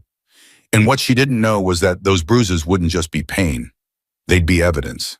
By the time Evelyn stepped into Multicare Tacoma General Hospital for her prenatal appointment in early May 2021, the faint yellow bruise along her ribs ached with every breath. It was around 3:15 p.m. The waiting room hummed with quiet conversation, rustling magazines, the distant beeping of monitors. She checked in at the front desk with practiced politeness. She'd worked for the Multicare network for years as a medical receptionist at an affiliated clinic, but being on the patient side always felt different. She kept her cardigan pulled close, one arm folded across her side, as if posture alone could hide the bruises. When Dr. Kendra Hall, a 43-year-old OB/GYN with calm eyes and a straightforward tone, entered the exam room, Evelyn tried to act normal. Jokes about pregnancy cravings, mild complaints about nausea, standard script. But when she slipped into the paper gown and Dr. Hall gently lifted the fabric to check her abdomen, the gown shifted just enough for the bruise near her ribs to show. Dr. Hall paused, not dramatically, just long enough for Evelyn's stomach to clench. What happened here? The doctor asked, voice soft. Heat rushed to Evelyn's face. The lie came faster than she wanted it to. Oh, I slipped getting out of the shower, she said. Hit the side of the tub. I'm clumsy lately. Dr. Hall held her gaze for a moment longer. She didn't look convinced, but she didn't argue. Okay, she said quietly. I'm glad it's already healing. Just so you know, we document any injuries we see during prenatal care. And if you ever feel unsafe at home, even a little, there are people who can help. She opened a drawer and pulled out a small lavender trifold brochure. Domestic Violence Support Services, Pierce County. Evelyn stared at the title longer than she meant to. You're not in trouble, Dr. Hall added gently. You don't have to explain anything today. I just want you to know this exists. A lump formed in Evelyn's throat. She hated how easily tears came now. She blinked them back and nodded. Thank you. The appointment continued. Blood pressure, fetal heartbeat, routine questions. But everything felt different with that brochure sitting on the counter. Every time Dr. Hall's fingers brushed near a bruise, shame burned under Evelyn's skin. What Dr. Hall didn't know was that this bruise wasn't an isolated accident. It came from a night when Mark, drunk and furious over a misplaced bill, had reached for her too fast. She tried to move past him. His hand caught her arm, spun her around, and her ribs hit the counter edge hard enough to knock the breath out of her. Later, as she stood in front of the bathroom mirror, she'd heard her father's voice in her head, the one from long ago conversations about business. When you deal with people who hold power, keep records. Facts protect you when nothing else will. She'd always assumed he meant contracts, investors, deals. She never imagined she'd be applying his advice to her own marriage. After the appointment, Evelyn sat in her car in the hospital parking lot for a full minute before starting the engine. The brochure lay in her lap, the lavender cover too bright against her jeans. Finally, she folded it and slid it into a small compartment under the passenger seat, far enough out of sight that Mark would never stumble across it, but close enough that she could reach it if she needed to. That evening, when Mark texted that he'd be working late again, she didn't reply with questions. She just exhaled, went to the bathroom, lifted her shirt, and turned on her phone's camera. She photographed the bruise on her ribs, the fading mark on her cheek, the faint discoloration on her upper arm. She created a hidden folder on her cloud drive and labeled it something he'd never think to open. Receipts. Not bruises, not evidence, just receipts. She'd grown up around spreadsheets and financial statements. The name felt cold and accurate. Later, while loading dishes, she flipped through the mail on the kitchen counter. A couple of bills, a flyer, and one credit card statement addressed to Mark. He always left his unopened mail stacked on the table for days. She set it near the fruit bowl, then hesitated. A few transactions caught her eye. Groceries, gas, a random fast food charge. Then one line made her go still. Holiday Inn Express, $89.24 Kent to WA. The date was a night he had said he was staying late to help with month-end numbers. Her heart sped up. Her mind scrambled for explanations. Maybe it was a work training. Maybe he'd crashed there to avoid driving home exhausted. Maybe the company would reimburse him later. She pulled out her phone and typed the hotel name into Google Maps. The pin popped up on the screen. Less than 3 miles from North Sound Logistics. Her mother's voice, softer than her father's but just as clear, echoed in her memory. When things don't add up, don't rush to explain them away. Step back, let the truth show itself. Evelyn folded the statement slowly. She didn't tear it up, didn't confront him that night. She slipped it into the same hidden compartment under the car seat where the brochure now lived. What she didn't realize yet was that this ordinary-looking $89 charge would be the first breadcrumb in a trail, one that would lead from credit card statements to security camera footage, and soon be to a parking garage in Kent where she would see, with her own eyes, what her gut already knew. By late May 2021, the air in Kent, Washington hung heavy, even in the early evening. The concrete of the North Sound Logistics parking garage radiated leftover heat from the day, and the fluorescent lights overhead buzzed faintly. It was a little after 6:45 p.m. when Evelyn turned into the garage, her hands tight on the steering wheel. She shouldn't have been there. She knew that. But after the Holiday Inn charge, the bruises, and the fourth working late, don't wait up text in 2 weeks, the quiet ache in her chest had grown into something sharper. She parked near a concrete pillar on the second level and turned the engine off. For a long moment, she just sat there, breathing. "I'm not here to start a fight," she told herself. "I just want the truth. I just want to talk." She was nearing 20 weeks pregnant now, belly starting to show under her loose navy top. She rested a hand over it, as if apologizing to the baby for what she was about to walk into. Finally, she unbuckled her seatbelt and stepped out. The sound of her sandals on the concrete echoed more than she expected. She followed the painted arrows toward the elevator lobby, scanning the rows of cars. Most spaces were empty. A few employees were still leaving, tired shoulders, backpacks, takeaway coffee cups. Then she heard it. Laughter. Not Mark's usual laugh, the nervous, self-conscious one she'd known for years. This was louder, relaxed, easy. She recognized the other laugh instantly, even though she'd only heard it once in person. Brianna. Evelyn slowed her steps and moved behind a pillar. There they were.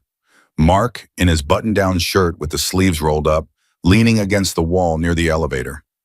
Brianna Cole, flawless in a fitted office blouse and black skirt, standing a little too close. They looked like a couple killing time before a dinner reservation. not coworkers who were swamped with audits. Seriously, but Brianna said, grinning, you pulled off that report in what, an hour? They'd be lost without you. Mark laughed, soaking it in. They finally realized who actually runs this place. Brianna stepped closer. Her hand slid casually up his chest to his shoulder. Evelyn's heart pounded in her ears. Then Brianna wrapped her arms around his neck and kissed him. Not a quick, awkward kiss. Not a one-time slip. A practiced kiss. Familiar. The elevator dinged in the background, but Evelyn barely registered it. The world narrowed to the two of them, and the way Mark's hand settled on Brianna's waist like it belonged there. When they finally pulled apart, Brianna glanced around and lowered her voice, though the garage was almost empty. So, how's your wife? She asked, with a hint of sarcasm. Still pregnant? Mark smirked. Yeah, she's managing. Brianna rolled her eyes. Is she really, though? I saw that picture you showed me. She kind of already looks like a single mom. They both laughed. Evelyn's stomach lurched. The words cut deeper than the slap. She pressed a hand to her mouth as bile rose. Every instinct shouted at her. Run over there, scream, throw his ring at him. But her body refused to move. She was frozen, watching her marriage collapse in real time. A memory slammed into her, Mark 2 years earlier, in their first Tacoma apartment, saying, I'd never cheat. It's the one thing my dad did that I swore I'd never repeat. She had believed him completely. Her vision blurred. Her chest tightened so much she couldn't pull in a full breath. Finally, survival instinct took over. She turned and hurried back toward her car, one hand on the concrete wall to steady herself. She made it to the driver's seat just in time to lean out of the open door and vomit onto the garage floor. The mix of stress, hormones, and heartbreak crashed through her like a wave. Afterward, she sat there shaking, hands gripping the steering wheel hard enough to make her knuckles ache. Tears streamed down her face, hot and uncontrollable. Her wedding ring felt wrong on her finger. Too heavy, too tight. Up near the ceiling, a black dome camera blinked a tiny red light. It saw everything. The kiss, the embrace, the timestamp. The footage would be stored for at least 30 days, like all the other boring, uneventful corporate recordings Mark never thought about. As Evelyn wiped her mouth and tried to breathe steadily, she was too overwhelmed to notice a familiar shape a few rows over. An older woman locking her sedan, a canvas bag slung over her shoulder, pausing when she saw Evelyn doubled over. Harriet Lewis, Evelyn's 61-year-old neighbor from Tacoma, sometimes parked in this same garage when she helped at her sister's small shop a block away from North Sound. She recognized Evelyn's car before she recognized Evelyn herself. From a distance, Harriet watched her cry in the driver's seat, shoulders shaking. Harriet didn't approach then. She didn't know what was wrong yet, but she saw enough to know something was seriously broken. Evelyn started the engine with shaky hands. She didn't wait to see if Mark or Brianna noticed her. She drove out of the garage, blinking through tears, clinging to the steering wheel because it was the only solid thing she had left. The entire drive home, the scene replayed in her mind. Brianna's arms around Mark's neck, his easy laugh, the way he didn't even look conflicted. As Evelyn sobbed in that parking garage, fighting for air, she didn't realize she wasn't as alone as she felt. The security cameras had recorded everything. A neighbor had seen enough to be worried, and one of those quiet witnesses would soon step forward. The next morning, over coffee and the smell of wet pavement, Evelyn's story would cross paths with someone who had survived her own version of this nightmare. And that person was already walking toward her life. Evelyn was still shaking when she walked into the Starbucks on Pacific Avenue in Tacoma the next morning. It was late May 2021, around 9:15 a.m. The sky was that gray Pacific Northwest kind of heavy, and everything smelled like wet pavement and espresso. She'd barely slept. Every time she closed her eyes, she saw Brianna's arms around Mark's neck and heard their laughter echoing in the parking garage. She hadn't planned to talk to anyone. She just couldn't stay in the apartment. Mark had left for work as if the night before had been normal. Kiss on her forehead, quick, don't forget to pay the electric bill. No idea she'd seen everything. She stood in line and stared blankly at the menu she already knew by heart. Caramel macchiato? The barista asked. Yeah, she said hoarsely, tall, extra ice. She moved aside to wait, rubbing her belly absently. At nearly 20 weeks, the curve was undeniable now. The baby shifted, a small reminder that she had more than just herself to protect. Someone touched her arm gently. "Evelyn?" She turned and saw Mrs. Harriet Lewis, 61, her next-door neighbor from the apartment building. Harriet wore her usual soft cardigan and carried a canvas tote bag covered in faded book club stickers. Evelyn had seen her in the hallway 100 times, sharing elevators, trading small talk about packages and laundry room schedules. Today, Harriet's eyes looked different, sharper, concerned. "I thought that was you," Harriet said. "Come sit with me a minute." It wasn't a demand, it was an invitation that felt strangely safe. They took a small table near the wall. The noise of steaming milk and clinking cups filled the silence. Harriet wrapped her hands around her own mug. "I saw you yesterday," she said quietly, "in the parking garage, in Kent." Evelyn froze. Her fingers tightened around the cardboard sleeve of her drink. Harriet continued gently. "My sister runs that little consignment shop around the corner from North Sound. I park in the same garage sometimes. I recognized your car before I recognized you. You looked like your whole world had just fallen apart." Evelyn stared at the table. I didn't know anyone saw."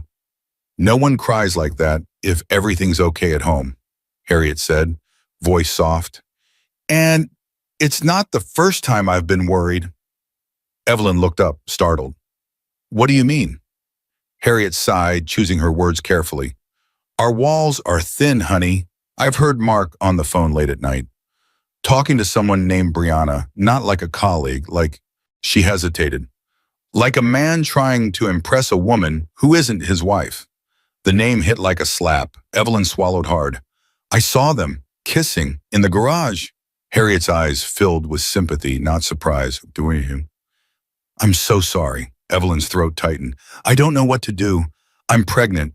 He's different now, angrier. He's hit me. Not every day, but enough that I never feel relaxed at home." Harriet reached across the table and then laid a hand over Evelyn's. "Thank you for saying it out loud. That's braver than you think." They sat quietly for a moment. "When I was about your age," Harriet said, "I married a man who thought yelling and shoving were normal. I told myself he was just stressed. He only really hit me twice, but the fear was there every day. I stayed too long because I didn't want to be dramatic or break up a family." "What changed?" Evelyn asked. "He started turning it on our oldest," Harriet said. "That was my line. I left him in 1998. Documentation saved me, photos, notes, copies of hospital records. When he lied in court, my lawyer had facts, not just my word against his." The word documentation lit up in Evelyn's mind. Her hidden folder, the bruise photos, the Holiday Inn charge, the domestic violence brochure under her car seat. Harriet pulled a small notepad from her bag and wrote something down. She slid it across the table. "This is the Washington State Domestic Violence Hotline," she said. "You can call even if you're not ready to leave. They'll help you plan safely. And they know which shelters, lawyers, and advocates are actually useful, not just names off a brochure." Evelyn traced the number with her thumb. "What if Mark finds out I called?" "Then you tell them that too," Harriet replied. "They'll walk you through hiding the call, deleting records if needed, or using a friend's phone. And Evelyn," Harriet's voice firmed up, "you need a lawyer, quietly. Someone who understands domestic violence and can explain your rights, especially with a baby coming." "A lawyer feels so final," Evelyn whispered. "What he did is what's final," Harriet said gently. "A lawyer just helps you decide what happens next." Evelyn hesitated. "I've been keeping photos of the bruises, and I found a hotel charge near his office. It doesn't make sense." Harriet nodded, unsurprised. "Good. Keep everything, photos, texts, emails, bank statements, a written timeline. Facts don't change when people start lying." She leaned in a little. "Do you have any family? Anyone who can really be in your corner?" Evelyn hesitated. "My dad, we're not close right now. He lives in Bellevue. He's well off. I left that world a long time ago." Harriet didn't push. "Just remember, wanting independence doesn't mean you're not allowed to accept help, especially when you're leaving someone dangerous. For the first time in weeks, Evelyn felt something other than fear or numbness. Hope, thin and fragile, but present.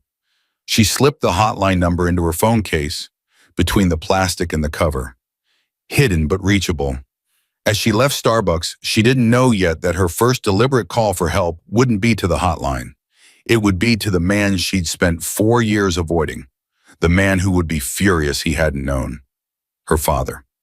The morning Evelyn finally made the call, Tacoma's sky was a flat, heavy gray. It was early June 2021, about 2 weeks after the parking garage, and she sat on the edge of her bed, phone in hand, staring at a number she hadn't dialed since 2017. Her nearly 22-week belly curved under her t-shirt. She rested one palm over it and tried to steady her breathing. The hotline number Harriet gave her was written on a sticky note on the nightstand. She'd already called it once, from Harriet's phone. They'd helped her think through safety plans, talked about temporary protective orders, recommended a few family law attorneys in Pierce County. She'd even had a brief phone consult with one, just enough to understand she wasn't trapped legally. But there was one more person who needed to know. Her thumb hovered over the screen. When Richard Hale, 62, answered with a cautious, "Hello," her throat closed up. "Dad," she managed. Then the tears came. She didn't even get to his name before her voice broke. There was a long pause, then his tone shifted instantly. "Evelyn, where are you? Are you safe?" "Yes," she said, not entirely sure it was true. "I'm in Tacoma. I'm okay. I really need to see you." 2 hours later, she stood in the lobby of Hale Capital Group in downtown Bellevue. The marble floors gleamed. The air smelled like polished wood and espresso. People in tailored suits moved with purposeful calm, greeting each other with nods and clipped phrases. Evelyn felt underdressed in her cardigan and flats, her pregnancy showing under a simple dress. She hadn't been here since before her mother died. She'd sworn she never would. The receptionist didn't ask questions. "Top floor. He's waiting for you." She rode the private elevator up. When the doors opened, she stepped into her father's office, a large, glass-walled room with floor-to-ceiling windows overlooking the city. Bellevue Square, any 8th Street, the distant shimmer of Lake Washington. They all spread out below like arranged pieces on one of his deal charts. Richard crossed the room faster than she expected. Taller than she remembered, silver hair swept back, suit immaculate. For a second, he just looked at her. Then he pulled her into a hug.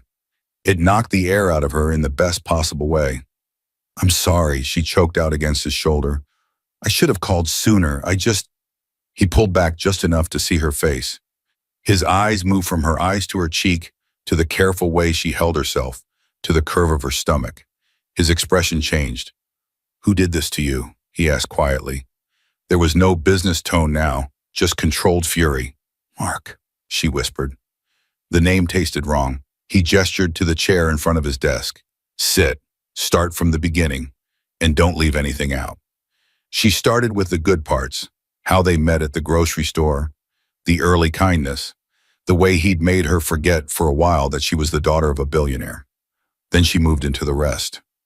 The promotion, the rooftop dinner, the first slap, the shove into the counter, the bruises, the late nights, the Holiday Inn charge, the parking garage kiss with Brianna. Harriet, the hotline, the folder on her phone labeled receipts. Her voice shook, but she didn't stop. Richard didn't interrupt. He just listened, jaw tightening, hands clasped so tightly his knuckles paled. When she finished, her phone lay between them on the desk.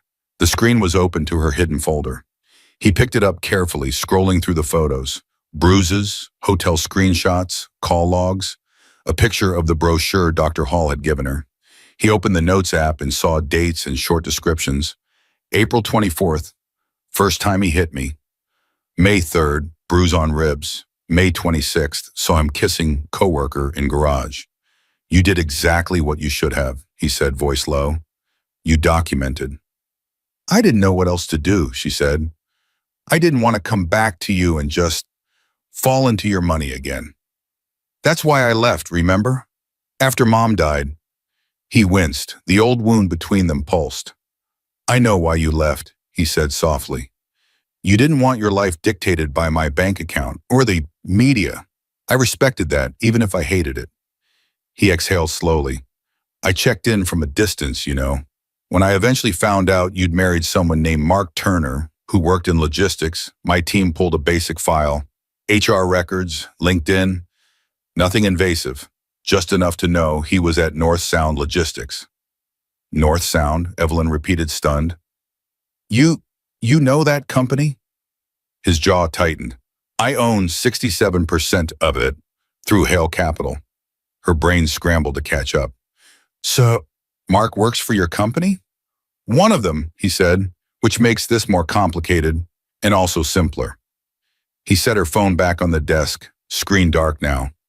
Legally, he continued, your marriage and his employment are separate. I can't fire him just because he hurt my daughter. But I can insist my company investigate any fraud, harassment, or ethics violations tied to his role.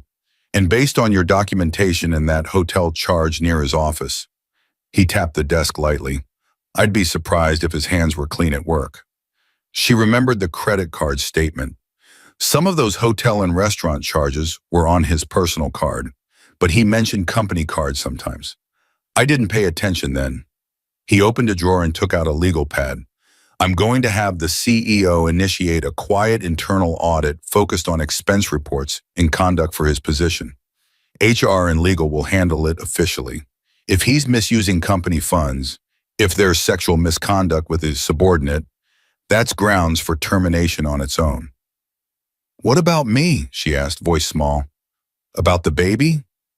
You, he said firmly, will have a lawyer, a good one. I'll pay for them, but they'll work for you, not for me. You'll plan your exit safely.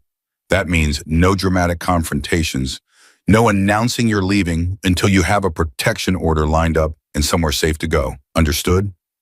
She nodded, tears returning. I don't want him to take the baby. He won't, Richard said, not if we're smart.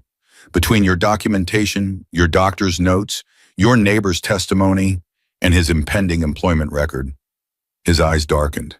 He's built his own trap. He flipped through the printed screenshots he'd already had his assistant pull from her phone while they talked. One expense line caught his eye, the date, the location, the time. And as Richard reviewed the documents, he saw something Evelyn had missed, a pattern of charges tied directly to company accounts on nights Mark claimed to be saving the team. Richard looked up, decision made. What happens next, he said, is going to change his life, and yours, but you won't face it alone this time. By late June 2021, mornings in Kent, Washington had started to cool again, but inside North Sound Logistics headquarters, the temperature seemed to rise by the hour. At 8:07 a.m., an email went out to all managers. Subject, Internal Compliance Review. Immediate North Sound Logistics, in partnership with Hale Capital Group, is conducting a targeted review of expense, overtime, and ethics compliance for certain management roles. Your cooperation is required. Most people barely glanced at it. Mark Turner read it twice. His stomach tightened. He told himself it was just another routine corporate thing. Big companies did audits all the time, but his gut said otherwise. At 9:30 a.m., his desk phone rang. Mark Turner, he answered. Mark, it's Dana Price from HR, came a calm voice. Please come to the 10th floor conference room at 9:45. Bring your laptop. He hung up slower than he picked up. The walk to the elevator felt longer than usual. He noticed things he never noticed. Scuffs on the floor, a stain on the carpet, the way one fluorescent light flickered in the hallway. His heart hammered a little too fast for a man who kept telling himself he had nothing to worry about. When he stepped into the glass-walled conference room, Donna Price, 39, head of HR, sat at the table with a folder in front of her. Beside her sat Alex Chen, 42, from the legal department, and another HR specialist taking notes. Have a seat, Mark, Dana said. He did, trying to keep his shoulders relaxed. We're conducting a targeted compliance review, she began. Because of your role as operations manager, we're starting with you. We'll be asking about overtime approvals and company card usage. This is a standard process, but I need to remind you that everything you say may be used in employment decisions. His mouth went dry. Okay. Alex opened a folder and slid a printed spreadsheet toward him. Let's start with overtime. Rows of entries, names, dates, hours. Can you explain, Alex asked, why Brianna Cole has repeated overtime entries approved by you for days she was not recorded entering the building? Mark frowned. I don't handle the door logs. If she says she worked from home or off-site, Dana shook her head. Brianna is not authorized for remote hours, and security logs for those weekends show no badge activity for her. Yet you approved 8, 10, sometimes 12 hours for her on those days. Mark swallowed. Maybe she forgot to badge in. We needed the reports. It was easier to bypass protocol? Alex asked. Before he could respond, Dana pulled out another set of papers. Now, company card charges, Shankar said. We have multiple restaurant bills labeled but in client development without corresponding client meetings on the calendar. And this hotel charge, she pointed, Holiday Inn Express 3 miles from this office on a Friday night. No approved travel, no company event. Can you explain that? And this company card hotel charge, Holiday Inn Express, 3 miles from this office. Mark's pulse throbbed in his neck. Sometimes we use local hotels for early morning meetings. I must have. Alex slid over another sheet. We checked room records. The booking was for 2 adults, 1 room, no conference room, no company account notes. Mark's mind scrambled. I don't remember. It was months ago. Maybe there was a last-minute training. Dana's expression didn't change. She retrieved yet another folder. Security footage. She didn't bother to slide it this time. She opened it in front of her and turned one page around for him to see. Grainy, time-stamped black and white still. Mark in the parking garage, one hand on Brianna's waist, her arms around his neck, their mouths pressed together. He stared, brain going blank for a moment. That's taken out of context, he said finally, voice thin. We were just on company property, Alex said, engaged in a romantic relationship with a subordinate whose overtime you approved and whose expenses you signed off on. That's not context. That's a policy violation. I didn't force her, Mark blurted. She wanted this. Donna tapped another folder. Ms. Cole has already provided a statement. She described feeling pressured, given your authority over her schedule and performance reviews. She has also reported that some of these client dinners were, in her understanding, dates. Mark felt the floor tilt. What? Dana's tone stayed even. Mark, this investigation is about your conduct as an employee, potential expense fraud, overtime falsification, and misuse of authority. We've been instructed to handle this thoroughly and fairly. Instructed by who? He snapped.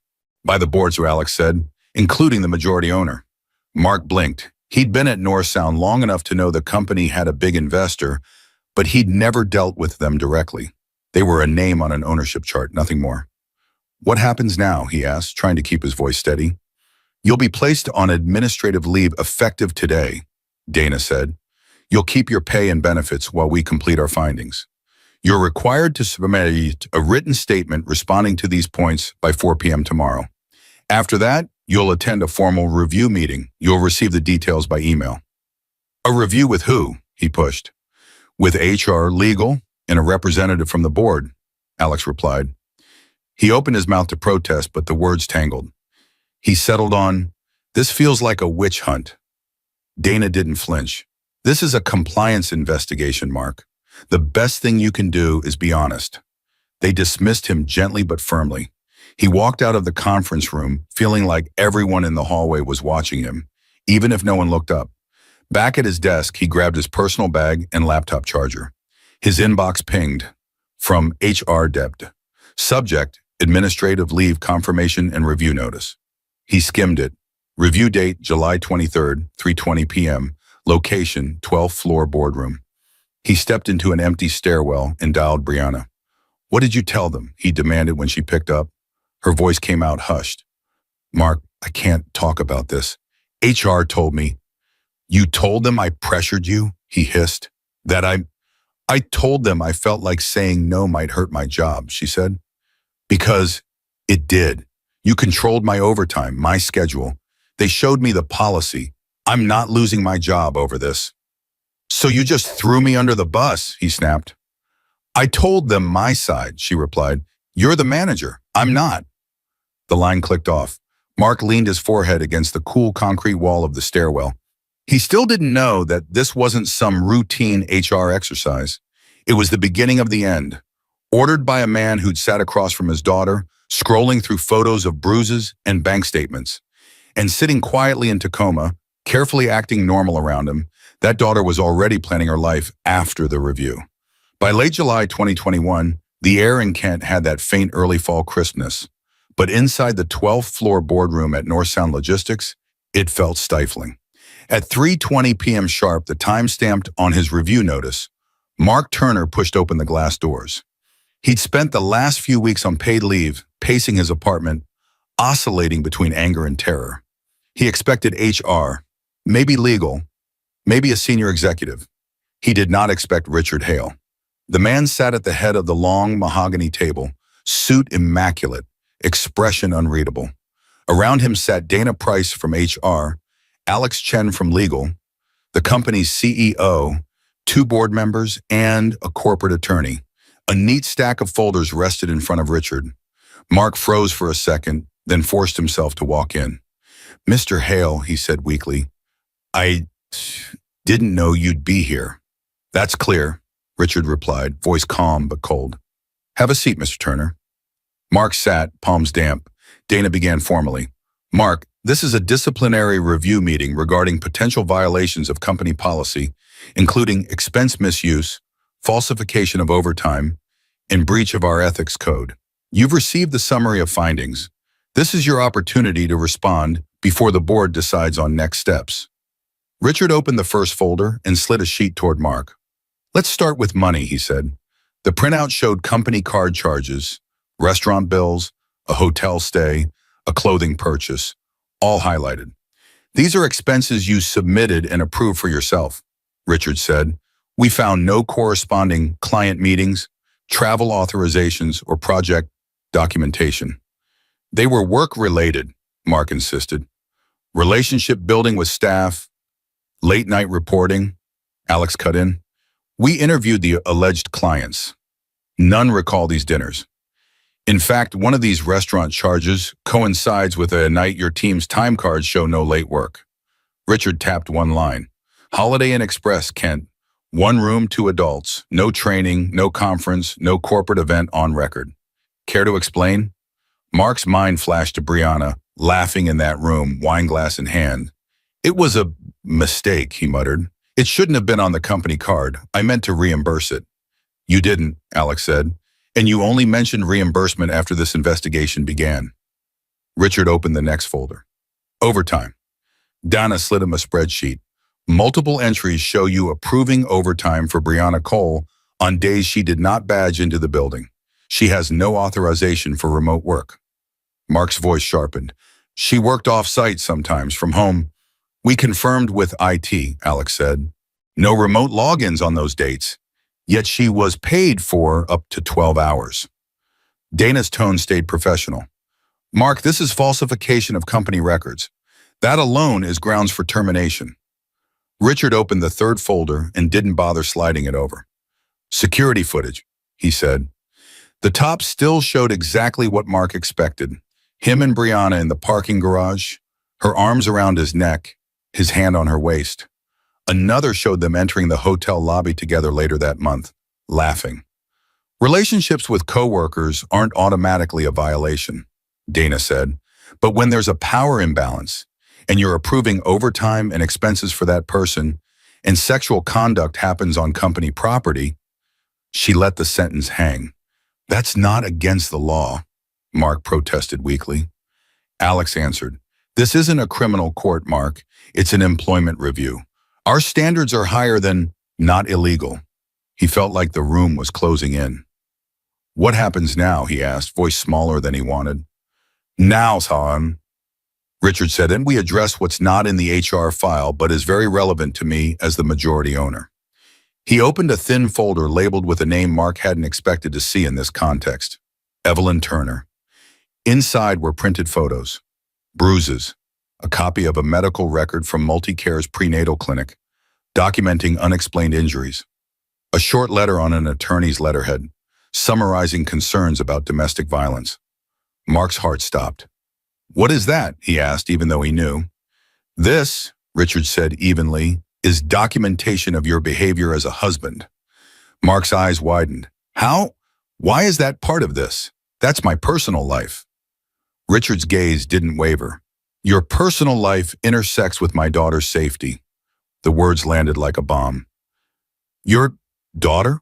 Mark echoed. "Yes," Richard said. "Evelyn is my daughter. Her legal last name is Hale. You married her without ever meeting me. You hid her while she carried my grandchild. And you used your position at my company to fund an affair." Mark looked around the table, desperate to find disbelief on someone's face. No one looked surprised. They'd known before he walked in. "I didn't know she was she never told me. If I had known—" "You'd have what?" Richard asked quietly. "Controlled yourself?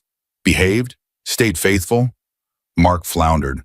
I made mistakes, but I can fix them. I'll pay the money back. The door opened. Evelyn stepped in. She wore a simple black blouse that skimmed over her now 7-month pregnant belly. Her expression wasn't furious or wounded. It was resolved. Mark's breath caught.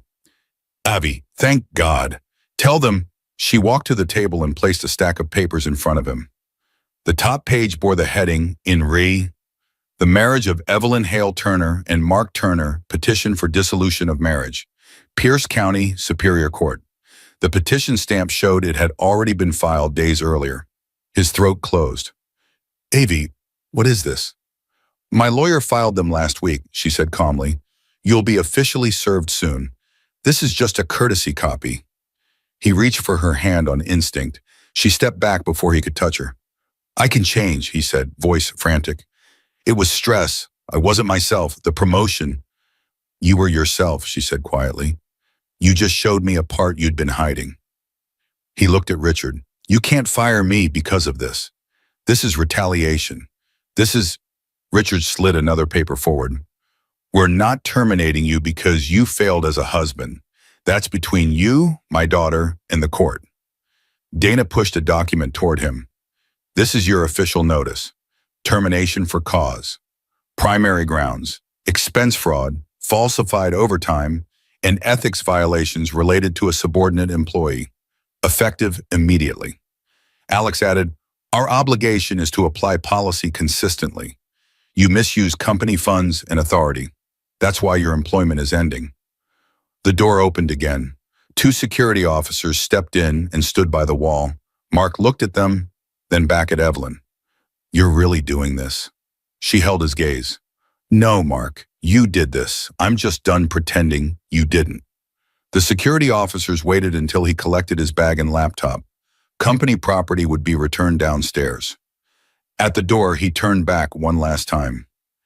"Avi, please, think about the baby. Don't take her away from me." "I'm thinking about the baby," she said. "That's why I left." There was nothing left to argue. Security guided him out. When the door shut, the room felt strangely quiet. Evelyn exhaled slowly. Richard stood and moved around the table, resting a hand gently on her shoulder. "We'll cooperate fully with your attorney," he said. "HR will provide whatever documentation they legally can." "You are not doing this alone." For the first time in a long time, she believed that. But her story wasn't over. There was still a baby to deliver, a new home to build, and a life to live that wasn't defined by fear. The first real cold winds of October 2021 swept through Bellevue the morning Evelyn carried her newborn daughter into their new townhouse. Lily Hale slept in her car seat, tiny fists curled under her chin. She'd been born in late September, a healthy 7 pounds, after a long labor at Multicare Tacoma General. Harriet had sat in the waiting room. Richard had paced the hallway like a first-time father instead of a grandfather. Now, 2 weeks later, the sun hadn't fully climbed over the Cascade Mountains yet. The sky was streaked with pale pink when Evelyn unlocked the front door of the 3-bedroom townhouse near Lake Hills. The place still smelled like fresh paint and new carpet. Boxes were stacked neatly against the walls. Books, baby clothes, kitchen items, the small parts of a life she was rebuilding from the ground up. "Welcome home, Lily," Evelyn whispered, lifting the car seat carefully over the threshold. The mortgage was $2,600 a month, which would have felt impossible on her old income. But the down payment came from a mixture of her own savings and a loan from her father, a formal agreement, signed and notarized at her insistence. The house was in her name. She'd made that a condition. "I want help," she told Richard, "not a new owner for my life." He'd smiled sadly and agreed. She set the car seat on the living room floor and looked around. Light gray walls, a small fenced yard visible through the sliding door, a second bedroom already half set up as a nursery, white crib, second-hand dresser, a mobile that Harriet's book club had pooled money to buy. Her phone buzzed on the counter. A calendar reminder. Telehealth therapy session tomorrow, 2 p.m. After the boardroom showdown, her lawyer had pushed gently but firmly. Leaving is one trauma, the therapist had told her in their first session. Learning how not to live in survival mode is another. Insurance didn't cover everything, but with help from her dad and careful budgeting, she'd managed weekly sessions through her third trimester and now into postpartum. They talked about fear, guilt, anger, and the strange emptiness that can follow a crisis once the immediate danger is gone. Her job situation had changed too. She'd left the in-person receptionist role in Tacoma during her last trimester, with a note from Dr. Hall recommending less physical strain and more flexibility. Through an old contact at the clinic and a nudge from her father's network, she'd lined up a remote, part-time medical billing position. 20 hours a week, starting in a month. Enough to contribute, not enough to miss Lily's firsts. For now, her job was healing and mothering. Lily shifted in her car seat and let out a soft, squeaky sound. Evelyn smiled automatically and unbuckled her, lifting her against her chest. The baby smelled like milk and baby shampoo. Warm and small and startlingly real. She carried Lily to the rocking chair by the front window and sat down carefully. Her body still ached from the birth, but in a clean, understandable way. Not the bruised ache of fear. Outside, the neighborhood was quiet. A dog walker passed by, bundled in a jacket. A school bus rumbled in the distance. Her phone buzzed again. This time a call. Private number. Her heart jerked in her chest. She stared at the screen, breathing shallowly. For a moment the room shrank. Old instincts, answer, explain, diffuse, flared out of habit. She didn't answer. The call rang out and went to voicemail. A minute later, another call came. Same private number. Her therapist's voice floated through her mind. You're allowed to not engage. Document, don't debate. Evelyn took a screenshot of the missed calls and opened her notes app. October 10th, 8:13 a.m. and 8:16 a.m. Private calls, suspected Mark. No voicemail listened to. Screenshot saved.